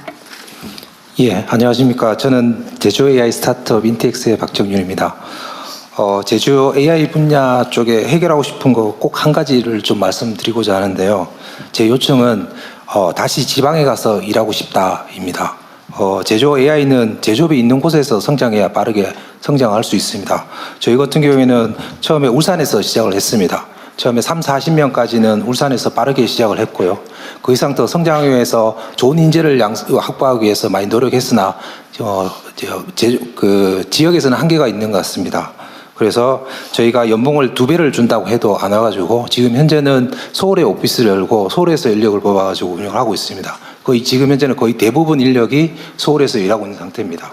그리고 저희 근무하고 있는 멤버들 젊은 친구들한테 울산에 발령되면 가겠냐라고 얘기했을 때 대부분 안 가겠다고 했고요. 그 안 가겠다는 여러 가지 의견 중에 가장 중요한 게 내가 지방에 가서 지속적으로 살 수 있는 지속 가능한 비전이나 다양성이 굉장히 부족하다. 이런 것이 없으면 가기 힘들다라는 요청이 있었습니다. 그래서 이런 것들을 저희가 해결하지 못하면 저희가 지금 현실적으로 걷는 건데 저희가 울산에 있을 경우에는 제조 현장에 가기에는 30-40분을 갑니다. 그래서 빠르게 현장에서 실험하고 테스트하고 빠른 결과를 내고 있는데 서울에서는 지방에 가려고 하면 적어도 하루 이틀 걸립니다. 속도도 굉장히 늦어지고 비용도 2배 이상 듭니다. 이런 것들을 해결하기 위해서 저희들도 여러 가지 고민을 하고 있는데 현재 지금 뭐 지방시대위원회라든지 그다음에 중앙정부의 여러 가지 지방정책이라든지 그다음에 지자체 정책들이 굉장히 많이 있습니다. 저도 보고 있고요. 이런 것들을 잘 융합하게 되면은 예전에 우리 60년대 70년대 지방산업 활성화를 통해 가지고 지방시대를 열었던 것처럼 새로운 시대가 열리지 않을까라고 생각합니다. 대통령님께서 이 부분을 좀 더 집중적으로 좀 관심을 가져주시고 집중 지원을 해주시면 저희 인텍스 같은 기업들이 지방에 가서 더 크게 날개를 펼칠 수 있도록 될 수 있을 것 같습니다. 감사합니다. 네. 그 울산에서 북쪽으로 오지 말고 남쪽으로 내려가셨으면. 어제 해수부를 부산으로 옮겼는데 거기 부산 가고 싶다고 대기하는 그러니까 부산으로 발령해달라는 게 160명이 대기하고 있다던데 부산은 그런 데로 괜찮은 모양이던데 좀 어때요? 부산도 별로라고 한답니까? 예, 지금 작은 일자리나 좀 규모가 작은 이제 스타트업들 일자리는 어느 정도 되고 있는데 저희들도 한 30-40명까지는 굉장히 빠르게 성장을 했습니다. 근데 이게 100명, 200명 늘어가기 위해서는 전문적 인력들이 굉장히 많은데 이런 인력들은 지방에 좀 내려오기 힘든 것 같습니다. 제일 핵심적인 게 뭐예요? 뭐 문화시설? 아니면 젊은 사람들이라서 데이트할 때도 없다, 사람 만날 기회가 없다, 이런 것도 꽤 중요하다고 하대요. 저도 울산의 제조업에서 일했었는데요. 예전에 저희 선배들한테 얘기 들어보니까 옛날에 군대 제대하고 집에 가지 않고 다른 지방에 있는 분인데 집에 가지 않고 바로 울산으로 가방 메고 내려왔다. 들어보니까 무작정 울산 가면 현대자동차도 중공업도 없고 일자리를 구할 수 있다. 집에 가면 농사를 지어야 되는데 이런 것들이 젊은 청년들의 희망이 아닌가 싶습니다. 그런데 지금 지방을 보게 되면 이제 똑똑한 인재들이 지방을 봤을 때 어떻게 볼 것인가라는 것들이 굉장히 문제가 심각하다고 보이고요. 이런 것들이 지금 여러 가지 정책들이 있는데 연결만 잘하면 또 다른 기회가 있지 않을까라고 보고 있습니다. 네.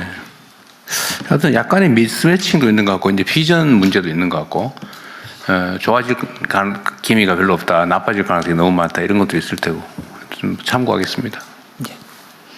네, 앞서 안내드렸는데 자연스럽게 논의가 넘어와서 이제 지역 창업 생태계 활성화 방안까지 다 열어두고 참석자 여러분의 의견 받겠습니다. 네, 저기 끝에 이동민 대표님 의견 부탁드립니다. 네, 안녕하십니까. 건설 산업 생산성을 향상하기 위해 건설 로봇 만들고 있는 고래로보틱스 이동민 대표입니다. 극초기 스타트업에게 박사급 인원을 모셔오는 건 사활이 걸린 문제인데요. 박사급 인원을 모실 수 있는 가장 현실적인 방법이 병역 특례입니다. 그러나 병역 특례 지정이 비교적 까다로워서 극초기 스타트업에게는 굉장히 어렵습니다. 극초기 스타트업들도 인재를 유치할 수 있도록 유연화된 병역 특례 제도를 운영한다면 이공계 인재들이 스타트업으로 유입이 되고 나아가 창업까지 이어질 수 있는 선순환 체계가 완성될 거라고 생각합니다. 네, 이상입니다. 개인적인 질문인데 왜 고래예요, 이름이? 네, 레고를 거꾸로 네이밍했고요. 네, 모듈러한 로봇을 지향하고 있습니다. 고래? 그건 줄 알았더니. 네. 건설 로봇 개발을 하시는 거예요? 네, 하드웨어 생산은 아니고 개발. 하드웨어 개발, 그다음 소프트웨어까지 모두 다 개발하고 있습니다. 어디 계세요? 현재 마포구에 위치하고 있습니다. 네, 알겠습니다. 예, 의견 감사합니다. 또 말씀 주실 분 계실까요? 네. 그 하정우 수석님 옆에 한상엽 대표님, 네, 말씀 부탁드립니다. 네, 감사합니다. 저는 그 사회 문제를 기술로 해결하려고 하는 스타트업들이 투자하는 일을 하는 소풍벤처스에서 일하고 있습니다. 그 우선 새 정부 들어서 잘할 수 있다는 생각이 많이 듭니다. 네, 감사드리고요. 그리고 대통령님께서 임기 시작하실 때 한국 자본시장 성장을 위해서 몸소 코스피 ETF에 투자하신 걸로 알고 있는데요. 요새 2배 났습니다. 아, 축하드립니다. 아, 너무 부럽습니다. 네, 초기 스타트업에 투자하는 펀드도 좀 관심 가져주시면 네, 제가 투자할 자신 있습니다. 예, 뭐 좋겠다는 생각 드리면서 두 가지 말씀드리고 싶습니다. 저는 첫 번째는 모두의 창업 프로그램의 지속성과 그 프로그램 자체의 성장에 대한 말씀을 좀 드리고 싶은데요. 전환 혹은 관점 자체를 창업 수에서 좀 시장 규모와 매출로 바꾸는 그 지표를 세팅해야 된다는 제안을 먼저 드리고 싶습니다. 결국 창업 숫자가 중요하다기보다는 창업의 질이 좋아져야 되기 때문에 스타트업에서 스케일업으로 또 실패의 우리가 목적도 결국은 스케일업을 만들어내는 좋은 기업을 얼마나 만들어내느냐 있기 때문에 이런 부분 제안드리고 싶고요. 그리고 이 프로그램이 지속적으로 가기 위해서 첫 시작은 좀 정부 주도로 열심히 이렇게 해주시는 게 그 속도가 더 날 것 같은데요. 그 이후에는 전국에 있는 500개의 창업 기획자들이 있습니다. 이 기획자들에게 각자의 모두의 창업의 프로그램을 만들게 하고 그들이 반대로 모두의 창업 프로그램의 사무국에게 우리는 이 지역에서 이런 프로그램을 운영하겠다라는 제안을 받아서 실제 약간 점조직 형태로 운영되는 프로그램을 만든다면 모두의 창업이 1년에 3번, 4번이 아니라 500개가 동시다발적으로 벌어지고 그걸 한 번에 모아서 결국 연말에 우리가 500개의 프로그램의 결과가 이렇게 나왔다라는 걸 확인한다면 훨씬 더 지속성이 있는 프로그램이 되지 않을까 싶고요. 두 번째는 좀 금융에 대한 이야기입니다. 그 사실 실패 확률은 높은데 또 유난히 국가나 산업 관점에서 관심을 가져야 되는 인더스트리가 있다고 생각하는데요. 저는 예를 들어서 그것이 기후테크라고 생각합니다. 기후테크 스타트업들은 좀 긴 호흡과 막대한 자본이 필요한데요. 그렇기 때문에 좀 기후에너지 투자공사와 같이 좀 장기적이고 과감한 좀 투자를 전담할 수 있는 공적기관이 반드시 필요합니다. 실제 미국에서도 실리콘밸리 은행이라고 하는 사례가 존재했고요.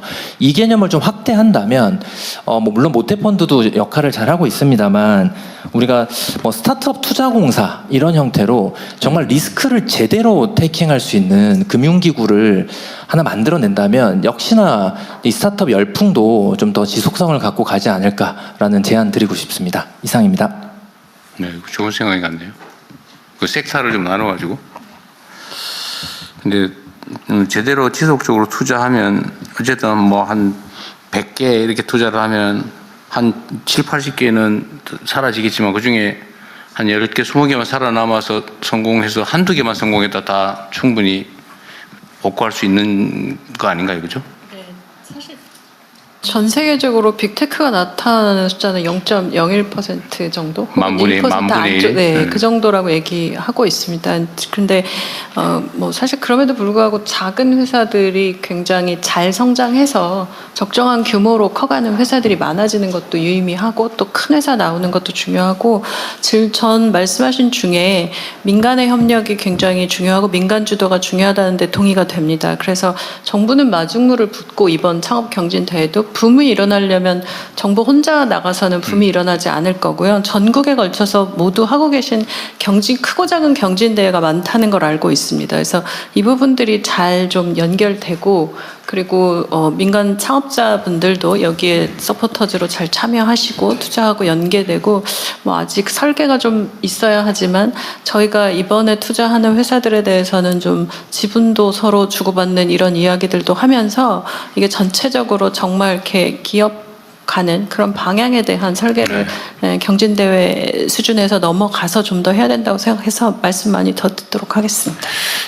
그러니까 심사를 통해서 성공 가능성이나 발전 가능성, 성장 가능성 이런 걸 봐서 물론 그 중에 뭐 절반이 사라질 수도 있지만 그래도 모두에게 기회를 주고 안정적으로 지속적으로 하려면 투자공사 펀드보다는 투자공사가 훨씬 더 안정적일 것 같긴 하네요. 기후 장관입니다. 기술 에너지 투자공사 얘기를 했는데요.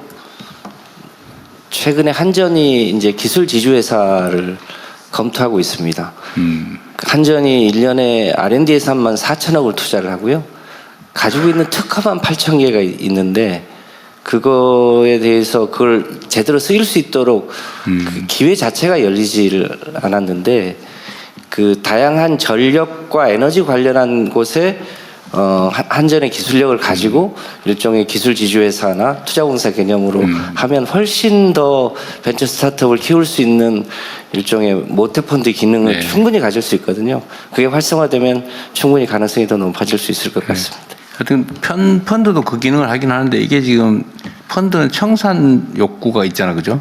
이익 실현 욕구나 청산 욕구 때문에 지속성에 약간 문제가 있을 것 같은데. 네, 지금 말씀 주신 부분까지 사실 다 같이 조금 더 이제 단계가 넘어가면 검토하려고 했었는데요. 이 부분들도 같이 넣어서 그러시죠. 네, 좋은 제안인 것 가겠습니다. 같습니다. 네. 예, 계속해서 의견 듣겠습니다. 대통령님 오른쪽에 문지연 대표님 부탁드립니다. 축하드립니다. 왼쪽에도 기회 한번 주세요. 예, 알겠습니다. 네, 안녕하세요. 저는 강원도 원주에서 들기름 짜고 있는 오키와간 대표 문지연입니다. 들기름 짜고 있어요? 네.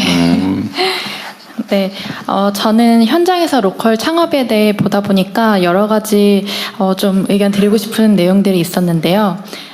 앵커 기업이 굉장히 지역에서 중요하다고 합니다. 하지만 주변의 작은 가게가 함께 성장해야 골목 상권이 살아나고 우리가 도달하고 싶은 그런 로컬 창업 생태계가 완성되지 않을까 싶습니다.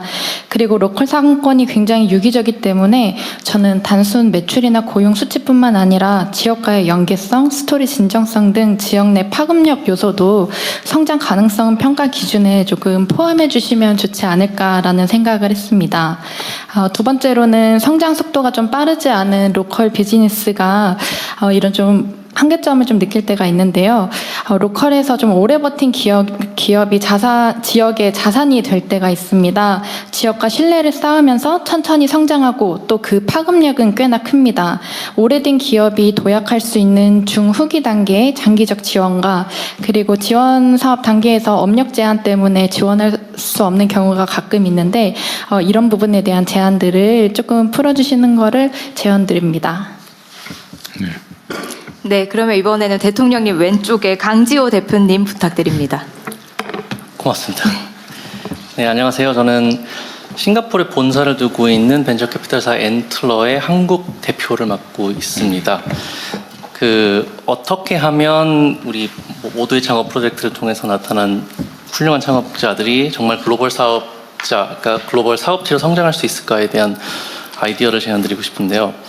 저희 엔틀러는 한국을 포함해서 전 세계 30개 정도의 도시에서 저희가 투자를 하고 있어요. 근데 각 도시의 공통점을 보면 그 국가에서 테크 쪽에서 일을 하고 있는 훌륭한 인재들의 적게는 30%에서 많게는 50% 이상이 이민자들입니다. 근데 그것이 이야기하는 것이 뭐냐면 엔틀러에서 늘 얘기하는 것이 저희가 창업팀을 볼 때 어떤 팀이 강한 팀이냐, 다양한 배경과 경험과 시각에서 어떤 문제를 바라볼 수 있고 시장을 바라볼 수 있는 팀이 뭉쳤을 때 굉장히 강한 팀이 된다라고 저희가 좀 이야기를 하고 있습니다. 한국 같은 경우에는 이제 그 연구, 아카데미아 쪽에서는 또 훌륭한 어떤 교수님들과 어떤 연구자들을 또 많이 모셔오고 또 함께 한국에 있는 그 연구자들과 같이 협업을 하는 어떤 사업들이 많은 것 같은데요. 아직 창업 쪽 생태계는 이제 막 시작하고 있는 단계인 것 같습니다. 그래서 이런 부분들, 해외에 있는 훌륭한 창업자분들 혹은 사업에 성공하신 분들이 또 만약에 다음 사업을 할 때 한국을 이제 내가 한국을 선택해가지고 시작을 하겠다라고 했었을 때 국내에 있는 창업자들이 이제 그들의 어떤 또 그 좋은 어떤 새로운 경험이라든가 어떤 새로운 시각을 활용해가지고 훨씬 더 글로벌한 스타트업이 나타날 수 있지 않을까 생각이 듭니다. 좋은 지적 같습니다.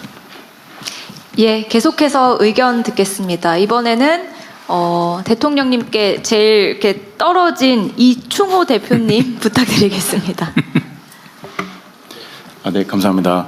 네, 안녕하세요. 저는 스타트업 리피드를 운영하고 있는 이충호이고, 리피드는 저희는 폐식용유라고 하는 폐기물 자원을 수거 단계부터 데이터와 함께 수거하여서 결국 지속가능 항공유의 원료로 사용될 수 있도록 만드는 그런 식용유로 스타트업을 하고 있습니다. 폐식용유로 항공유를 만든다고요?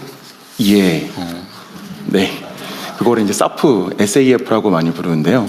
지금 폐식용유가 이제 중요 미래의 자원이 되고 있습니다. 네, 그리고 저는 바로 옆에 계신 그 엔틀러의 1기로 선발되어서 이제 지금까지 그래요? 네, 창업 인큐베이팅을 거쳐서 그다음에 이제 하고 있습니다. 그리고 창업 과정에서 특히 저희가 가장 많이 컨택하는 이제 정부 부처는 당연히 이제 중기부입니다. 중기부에게 수많은 정말 많은 지원을 정말 너무 감사하게 받고 있는데 한 가지 제안드리고 싶은 거는 중기부의 그 배치 자체가 대부분 기능적 배치로 되어 있다 보니까 좀 그거를 이제 산업적 배치로 어느 정도 일정 부분이 추가되면은 좀 더 기업들이 스타트업 기업들이 이런 기술적인 부분이나 아니면은 더 그런 규제적인 부분에 막혀 있을 때 좀 해결이 쉽지 않을까라고 생각합니다.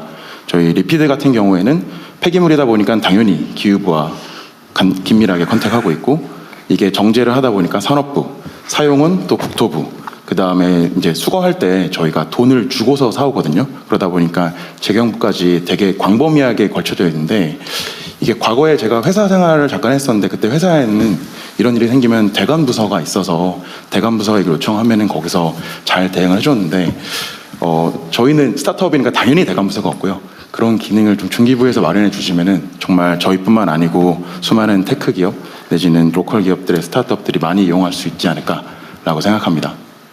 그리고 마지막 하나만 더 말씀드리면 국가 창업 시대 너무 좋은데 한 가지 걱정이 저희 직원들이 이거 듣고 다 창업하겠다. 일은 직원 다시 뽑아야 되나. 약간 그런 생각이 좀 들었습니다. 하지만 성공을 바라겠습니다. 감사합니다. 저 걱정이 현실화되길 바랍니다. 기업 민원이 이제 그러니까 특히 폐기물 처리, 뭐 재생산, 뭐 이런 거는 관련 부처가 워낙 많아가지고 어려울 것 같은데 우리도 그 기업들 민원 창구 단일화는 계속 추진하고 있어요. 그냥 한 개의 기업이 하나의 창구를 다 동시에 하고 또 내부적으로 스스로 처리하게. 뭐 하여튼 그런 데 복잡하긴 하네요. 하여튼 곧 노력해 보겠습니다. 네, 또 의견 있으실까요? 네, 박용근 이사님, 대표님 말씀 부탁드립니다. 예, 저는 카이스트 교수이자 테크기업 창업을 한 박용근이라고 합니다. 오늘 말씀하신 국가 창업 시대 전략과 얼마 전 대통령께서 크게 예산을 확보해 주신 R&D 정책이 만나면 시너지가 되어서 폭발적인 성공으로 이어질 수 있다고 저는 생각을 합니다. 토모큐브는 바이오 분야에서 사람들이 볼 수 없었던 거를 보게 해주는 장비를 만들어서 현재 전 세계 150여 개의 기관에 공급을 하고 있고요. 반도체 검사, 산부인과 검사도 확장을 하고 있습니다. 그러니까 이러한 도전을 저희가 계속 할 수 있었던 것은 정부의 R&D 투자가 핵심이었습니다.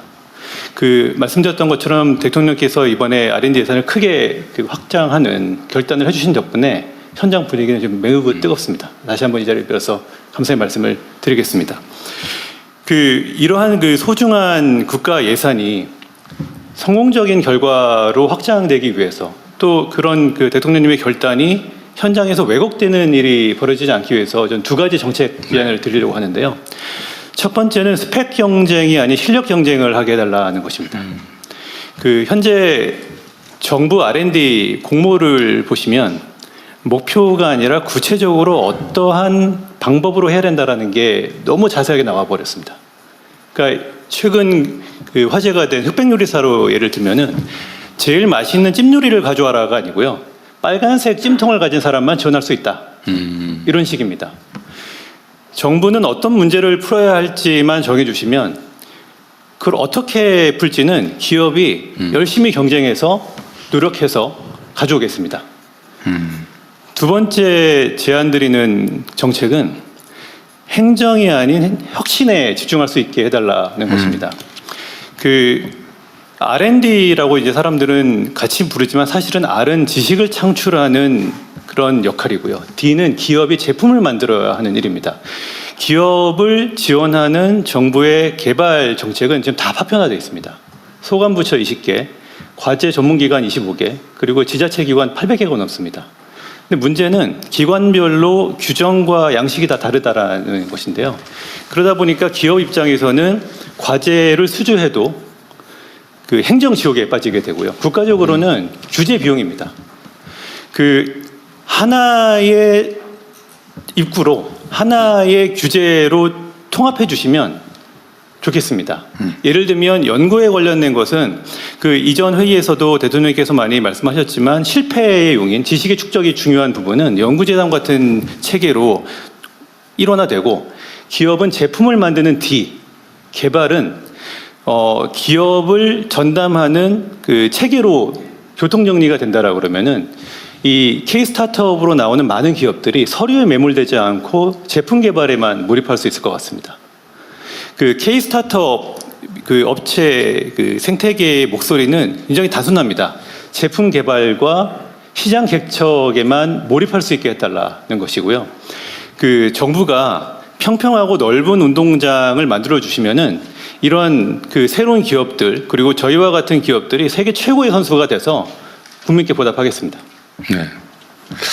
그 정말 중요한 지적이고 근본적인 지적인데 우리가 이제 이번에 연구개발 관련된 정부의 기관에 이제 뭐 기준 절차 형식 이런 것들은 대폭 개선을 하고 있는데 여전히 그런 게 많이 남아 있나 보네요.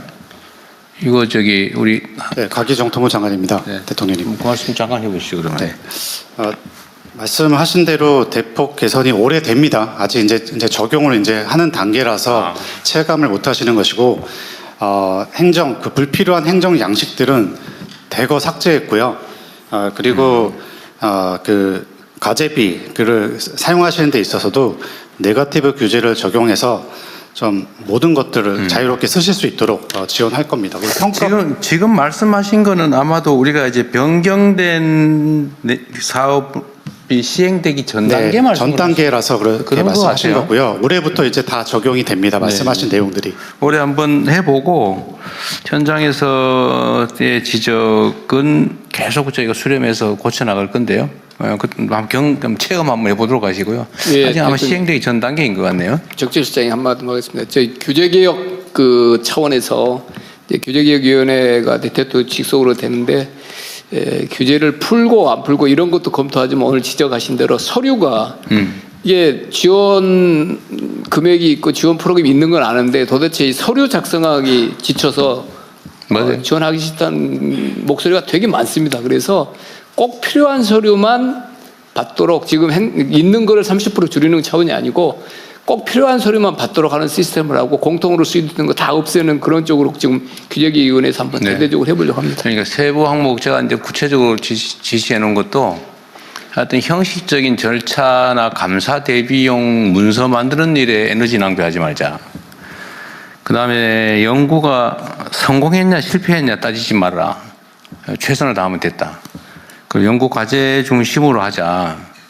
그리고 세부 항목 따져가지고 영수증 챙기는 그런 거 하지 말고 대신에 자율성을 최대한 보장하되 책임성도 강화해서 최대한 자유롭게 하되 그걸 또 악용하는 소수에 대해서는 아주 엄정하게 제재를 해가지고 완전히 그 영국에서 퇴출되도록 근데 그 외에는 아주 자유롭게 운영할 수 있도록 이렇게 근본적으로 바꾸라고 지시해놨고 아마 준비는 하고 있을 겁니다. 예. 네, 저희가 약속한 시간이 있어서 이제 한두 분 정도 의견 들을 수 있을 것 같은데 제 앞에 계신 황영숙 대표님 말씀 부탁드리겠습니다. 네, 예천에서 참기름 짜고 있는 농부창고 대표 황영숙입니다. 여기는 들기름, 저는 참기름. 네네. 이 정치는 정치인이 하는 게 아니라 결국 국민이 한다는 말씀 이렇게 지켜주고 계셔서 너무 감사합니다. 저는 10년 전에 언니 동생이랑 같이 고향으로 돌아가서 세 자매가 같이 창업을 했는데요. 이 시간이 지나면서 지방에 창업한 기업들의 정말 문제점을 많이 느끼고 있지만 그 중에서 가장 큰 게 사실 인력난, 젊은 청년들의 인력난이 가장 크다고 생각합니다. 일할 청년이 없고 있는 청년마저 사실 떠나고 있습니다. 근데 오늘 주제가 이게 창업이기도 한데 저도 창업할 때 정말 도움 많이 받고 이렇게 창업했는데 창업을 하고 나서 지속적인 성장을 하려면 결국 사람이 있어야 되고 일자리를 제공해야 되거든요. 그래서 저희는 시골에 있는 작은 기업이지만 좋은 일자리 제공하기 위해서 공장도 예쁘게 짓고 외부에서 오는 분들이 공장이 왜 이렇게 예뻐 하는 소리 들을 수 있는 그런 공장 예쁘게 짓고 직원들이 운동할 수 있는 공간도 만들고 휴게소도 만들고 샤워장도 만들고 좋은 환경을 정말 제공하려고 노력하고 있는데 사실 저희 같은 작은 기업이 사실 또 농식품 제조기업이 많이 남지도 않아요. 이런 기업이 계속 투자를 한다는 게 사실 조금 너무 힘들고 정부의 도움이 좀 필요하지 않을까 하는 생각도 드는데 이게 지방 소멸에 결국 청년이 있어야 되고 청년이 일하고 싶은 기업을 만드는 농부창고가 되자가 저의 목표가 되었고 일단 청년이 지방에서 제가 얼마 전에 그 직원들한테 교육을 하면서 농부창고에서 일하는 동안 몇 년 안에 1억을 모으자라고 이제 얘기를 했어요.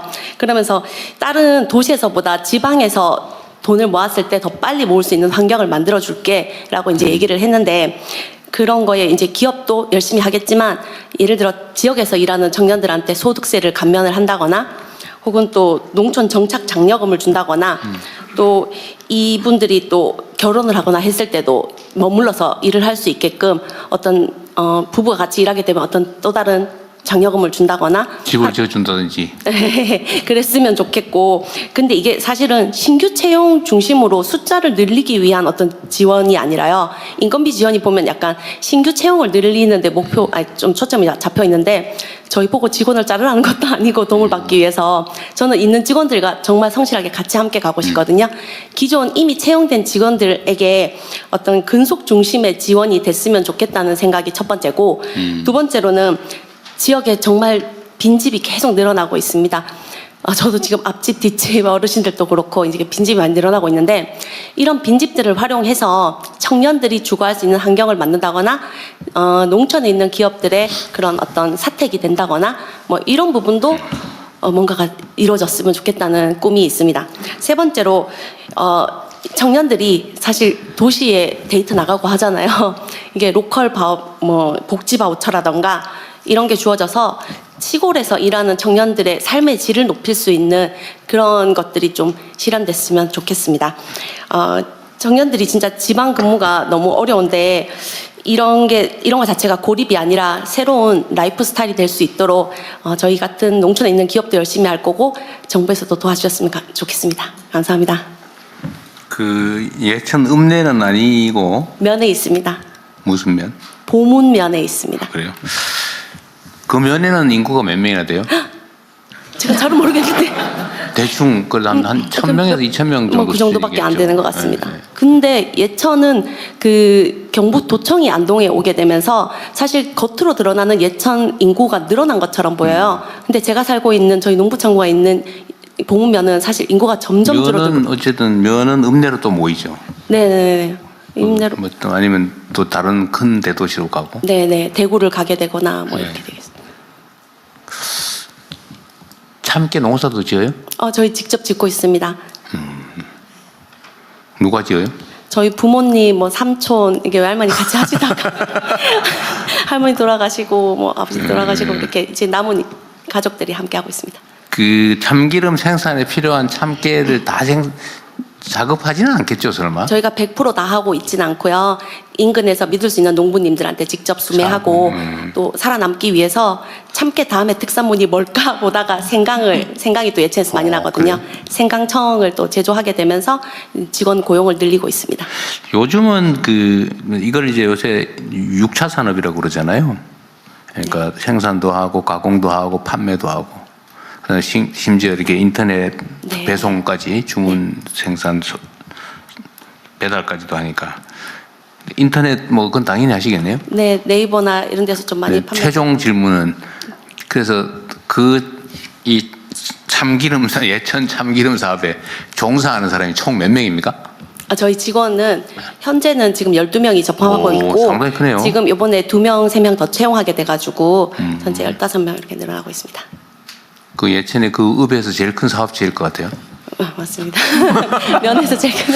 이런 사업체 정말로 중요하죠. 네, 알겠습니다. 감사합니다. 예, 그리고 시간 관계상 옆에 계신 한상우 의장님 계속 손 드셨는데 마지막으로 말씀 부탁드리겠습니다. 예, 한 10번 들었는데 기회 주셔서 감사합니다. 그 코리아 스타트업 포럼 의장 한상우입니다. 제가 뭐 협회장이긴 하지만 저 역시 한 명의 스타트업 창업자입니다. 저는 버스 부분에 특화된 모빌리티를 하고 있고요. 또 2년이 돼서 저는 분당에서 창업을 해가지고 지금은 아마 뭐 매출 1,000억이 넘는 중견으로 많이 컸습니다. 아마 대통령님도 아실 만한 건물 이야기로 제가 시작을 해보겠습니다. 회사가 분당 야탐역에 있는데요. 맞은편에 성남 종합버스터미널에는 큰 건물이 있습니다. 아마 분당에서 제일 큰 건물일 거예요. 퐁퐁 라이트 있는데. 네, 맞습니다.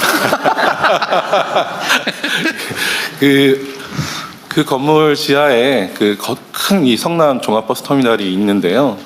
이게 지금 전국의 거의 시외버스터미널 절반이 휴폐업 상황입니다. 그렇죠. 네, 그리고 뭐 이게 새로운 모빌리티들이 등장하면서 이 시외버스터미널들이 경쟁력을 잃은 거죠. 그 위에는 또 홈플러스가 있습니다. 예, 마트 장사 안 되는 거 다 아시잖아요.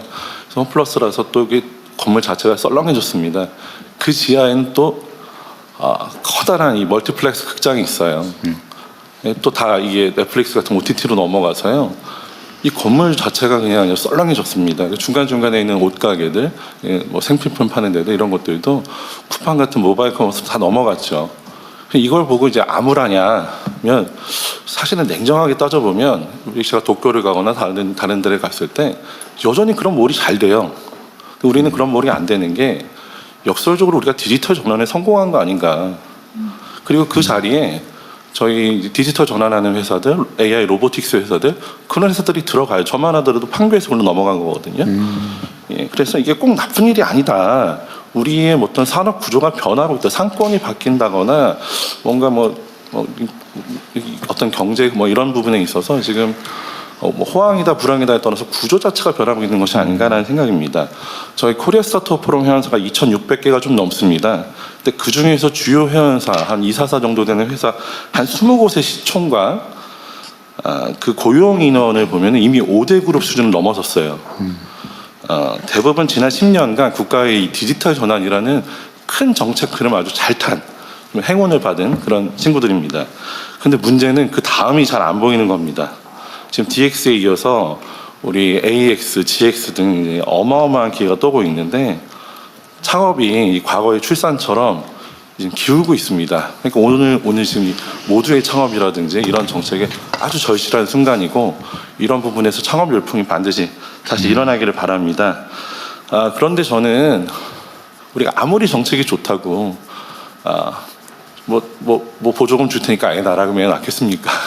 아이가 낳고 싶어야 낳는 거죠. 창업을 하고 싶어야 하는 건데 이게 돈이 된다, 잘 된다, 기회가 있다 이러면 뜯어 말려도 합니다. 그렇기 때문에 저는 이거 해서 잘 된 애들 있다 이런 상징을 세우는 것, 그래서 창업 퀴즈들을 많이 만드는 것 이런 것들이 정말 중요하다고 생각하고요.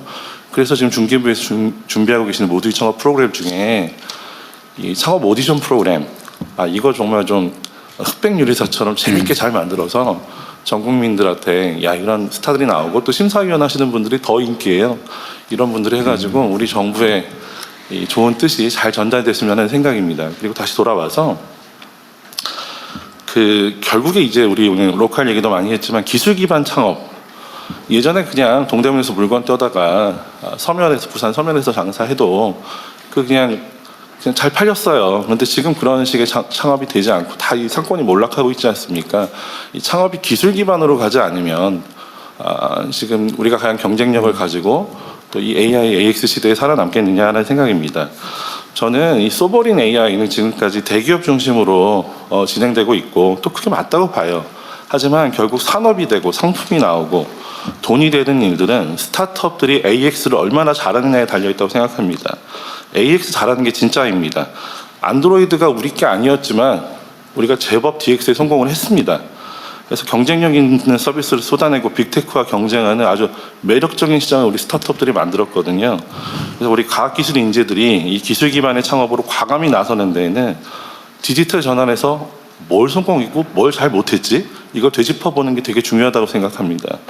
의사, 변호사, 회계사, 세무사, 중개사, 택시, 버스, 심지어 전직 관료들까지 직역단체의 저항으로 이 분야의 DX가 시원치가 않습니다. 이 DX가 시원치 않은 게 어떤 문제가 있냐면 이 디지털 전환이 안 돼 있으면 AX도 잘 안 됩니다. 왜냐하면 AI가 학습시킬 괜찮은 자료가 없어요. 그래서 저는 이런 부분에서 결국에 세상 만사 모든 게 귀결되는 게 정치이고, 그래서 현실에 안주하는 그런 정치하시지 마시고 미래지향적인 사회 합의를 이끌어내는 정치를 해주시기 바랍니다. 스타트업이 너무 잘 돼서 지나치게 커서 이 괴물이 되는 경우가 있습니다. 그런 경우는 시장의 실패가 나왔으니까 정부가 개입해도 마땅합니다. 근데 이제 크기도 전에 두드려 맞고 꺾이고 밟히면 누가 창업하겠는가 해서 저는 이 AX라는 아주 큰 기회에 대기업의 이 소버린 AI 베이스에다가 스타트업들이 창의로 AX를 버티컬로 각 산업별 분야별 AX가 나오고, 그 과실이 자영업자 한 분, 다음 배달 노동자 한 분에게까지 다 골고루 전달돼서 대한민국 기술을 승상하고 상공이 발달하고 정말 창업 부국이 되는 그런 길을 열어주셨으면 하는 바람입니다. 감사합니다. 네. 그 말씀하실 기회를 안 드렸으면 큰일 날 뻔했죠. 네, 제가 발언할 걸 줄일 테니까 좀 더 하시죠. 네, 그 옆에서 장관님께서 말씀하시겠다고 하셔서요. 저는, 먼저 기회 드리겠습니다. 굉장히 대통령 동의합니다. 이게 이제 창업에 씨앗을 뿌려야 되는데요. 창업 아이디어가 청년들이 어디서 얻기가 굉장히 어렵습니다. 그래서 제 생각으로는 공공기관이 한 R&D, 그 다음에 정부가 가지고 있는 특허, 그 다음에 과기계 출연기관이 가지고 있는 또 특허, R&D 자료, 지식재산처가 가지고 있는 창업 아이디어, 이런 부분을 정부가 내놔야 됩니다. 다 공개를 해가지고요. 그래서 이 중에서 좀 기술 창업을 하라 하는 게 중요할 것 같고요. 두 번째는 청년들의 경험이 없기 때문에 세대 융합 창업을 해줘야 됩니다. 우리 퇴직한 이 과기계 어떤 이 연합회 이런 분들 연계해주고, 또 퇴직한 또 기업에 있는 또 삼성 대기업에 있는 분들도 세대 융합해줘야 된다는 생각이 들고요. 세 번째는 이제 장소인데요. 그래서 창고라든지 대학이라든지 또는 지역에 가보면은 이 놀고 있는 건물이 굉장히 많습니다. 이걸 전환해 주려야 되면은 특별법을 만들어야 됩니다. 예를 들어 박물관이 제대로 안 되면 이걸 전환하려면은 특별법을 만들어서 해줘야 된다고 생각이 들고요.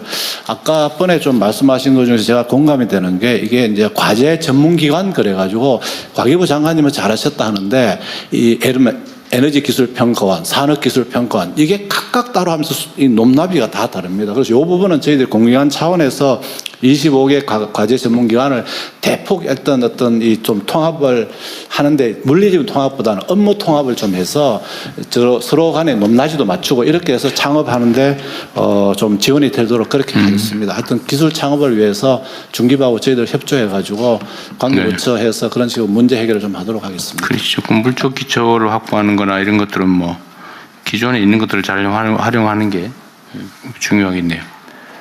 예, 대통령님 마무리 말씀 줄이신다고 하셔서 몇 분만 더 의견 청취하겠습니다. 대신 좀 압축적으로 부탁드리겠습니다. 장진아 대표님 먼저 부탁드립니다. 네, 발언 기회 주셔서 너무 감사합니다. 저는 경북 포항에서 주식회사 바이오브릭스 운영하고 있는 장진아고요. 포항공과대학교에서 현재 재직하면서 교원 창업을 진행을 하게 됐습니다. 저희 기업 같은 경우에는 주로 이제 바이오 프린팅 인공 장기, 조금 더 미래지향적인 그런 사업을 추진을 하고 있는데, 이런 바이오 제약 분야의 산업들이 아무래도 규제와 그리고 굉장히 고도의 비용 투자가 필요한 시설과 그리고 다양한 그런 이제 창업 환경들이 모두 다 한꺼번에 조성됐을 때 시너지가 많이 일어나는 분야이다 보니까 상대적으로 지역에서 성공하는 사례를 발굴하기가 쉽지 않은 것 같습니다. 대부분은 시드 단계를 넘어서 라운드 A 정도 가게 되면은 서울 판교 지역들, 그러니까 주로 소위 말씀하시는 이제 주요하게 창업을 할 수 있는 그런 지역으로 옮겨가게 되는데, 저희 그 기업이 그런 부분들을 추진하고자 하는 것은 아니지만 여러 가지 이제 인허가에 관련된 일들을 진행을 하면서 점점 이제 이 지역에서 더 많이 필요한 부분들이 아무래도 공공 인프라인 것 같습니다. 예를 들면은 GMP 그리고 세포 치료제 생산을 위한 CGMP 같은 것들이 실제로 잘 운영되고 기업들이 활용할 수 있는 기관은 오송에 있는 K바이오 헬스 정도입니다. 대구에도 K메디 허브가 있기는 하지만 그 역할이 조금은 다르고요. 그리고 규모도 다르고 운영을 하는 그 숙련도도 굉장히 다른 것 같습니다. 그러다 보니까 이 지역에서 바이오 의료 분야를 실증하기 위해서는 너무나 많은 허들이 있고 기업이 혼자서 바텀업으로 모든 시설을 다 구축해서 가야 하는 어려움들이 있습니다. 그래서 가능하다면 저희 지금 제가 있는 경북 포항 지역은 바이오 특화단지라는 이제 부분도 되어 있고 저희 기업이 위치하고 있는 지역은 경제자유구역이라는 특구에 있습니다. 그럼에도 불구하고 이러한 부분에 대해서는 조금 더 좀 이렇게 뭔가 더 혜택이 있거나 혹은 뭐 이런 과정에서 조금 더 깊게 디스커션 할 수 있도록 규제기관과의 그런 면담 과정을 좀 별도의 트랙으로 개설을 해주신다든지 하는 부분이 있다면은 굉장히 기업을 운영하는 데 있어서 큰 도움이 될 것 같습니다. 또 하나는 제가 이제 학교에 있는 입장에서 조금 제언을 드리고 싶었던 부분인데요.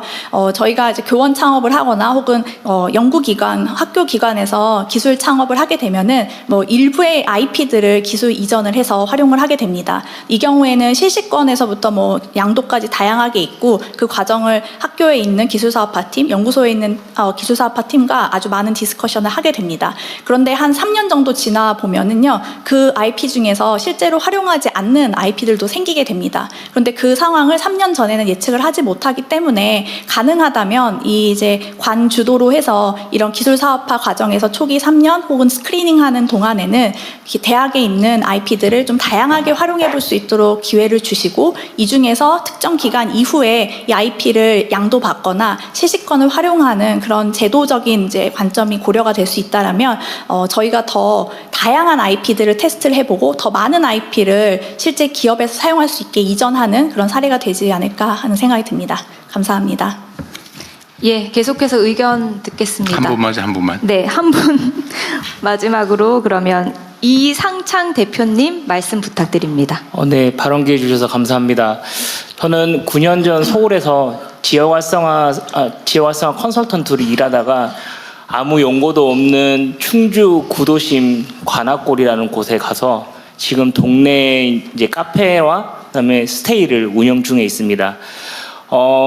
사실 제 고향은 경상도 구미고요. 제 아내는 인천입니다. 지방에서 나고 자란 친구들은 부모님도 학교 선생님도 너 여기서 공부해서 이 도시 머물러라 라는 얘기를 잘 듣기 힘듭니다. 그러다 보니까 어쩔 수 없이 밖으로 나갔는데 나갔다가 다시 고향으로 리턴을 하려고 하면 분명한 명분이 필요합니다. 근데 이제 그러지 못했고 제가 지금 이제 있는 이 충주라는 곳은 지역 주민분들은 하루라도 빨리 저희 이제 시내에서 이제 구도심이니까 땅 팔고 집 팔고 나가고 싶어 하는데 저는 이 도시가 충주하면 사과밖에 읽히지 않는 곳에서 사과 말고 새로운 이야기를 만들어내면 충분히 주목받을 수 있겠고 수도권에 비해서 저렴한 가격에 유휴 공간들을 매입해서 안정적인 내 초기 공간 확보를 한다라면 충분히 승산이 있겠다라고 생각했습니다. 그래서 제가 9년 전에 왔을 때만 해도 유동인구가 2,000명인 곳에서 지금 현재 유동인구가 5만 명이고요. 저와 함께하는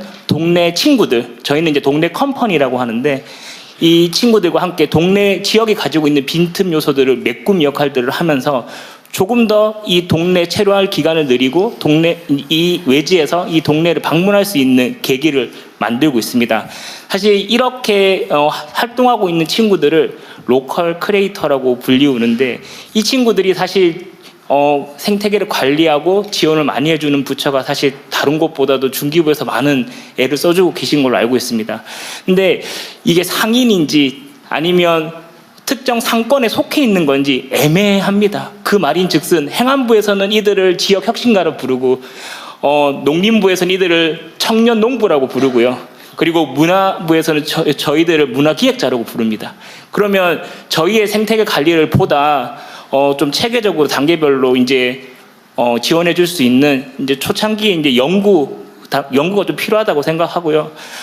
저희의 포지션이 애매하다 보니까 또 역설적으로 이야기하면 조금 줄여주시면 좋을 것 같아요. 각 부처를 넘나들 수 있는 좀 유연성을 가지고 있다고 생각합니다. 보다 깊은 관심 부탁드리겠습니다. 그렇다고 중간에 뚝 자를 필요는 없는데 맞아 하세요. 네. 근데 제가 로컬에 와서 좀 제 견해를 잠깐 말씀드리자면 사실 여기 있는 모든 분들이 스케일업을 말씀하고 있습니다. 사실 로컬이라는 단어를 쓰려면 뭔가 성장보다는 내가 가지고 있는 걸 나눌 수 있는 여유도 있어야 된다고 생각합니다. 저는 스케일업에서 조금 스프레드 아웃의 좀 관점 전환을 가지고 있는 다양한 지역과 함께 오래 가는 플레이어들이 생기기를 희망합니다. 감사합니다. 네. 예, 감사합니다. 오늘 못다 하신 말씀은 나눠드린 서면 의견서에 주시면 저희가 검토해서 의견 드리도록 하겠습니다. 이제 대통령님께 마무리 말씀 부탁드리겠습니다. 네, 긴 시간 좋은 말씀 많이 들었습니다. 그리고 오늘은 이 관련 부처의 여러 장관님들도 많이 오셨고, 또 우리 김성숙 장관께서 한성숙 죄송합니다. 한성숙 장관께서 오늘 나온 제안들, 좋은 제안들이 많으니까요. 보완할 부분을 보완하고, 이게 이제 대한민국이 창업 중심 국가로 새롭게 출발할 수 있도록 잘 준비해 주시기 바랍니다. 그리고 여기는 뭐 이미 창업하신 분들, 또 관련 협회 회장도 계시고 한데, 어쨌든 새로운 세대들, 또 새롭게 진입하는 창업 희망자들이 성공적으로 창업하고, 또 한 번 실패하더라도 다시 꿈을 갖고 일어날 수 있도록 함께 손잡고 나아가 주시길 부탁드립니다. 긴 시간 고생하셨습니다. 고맙습니다.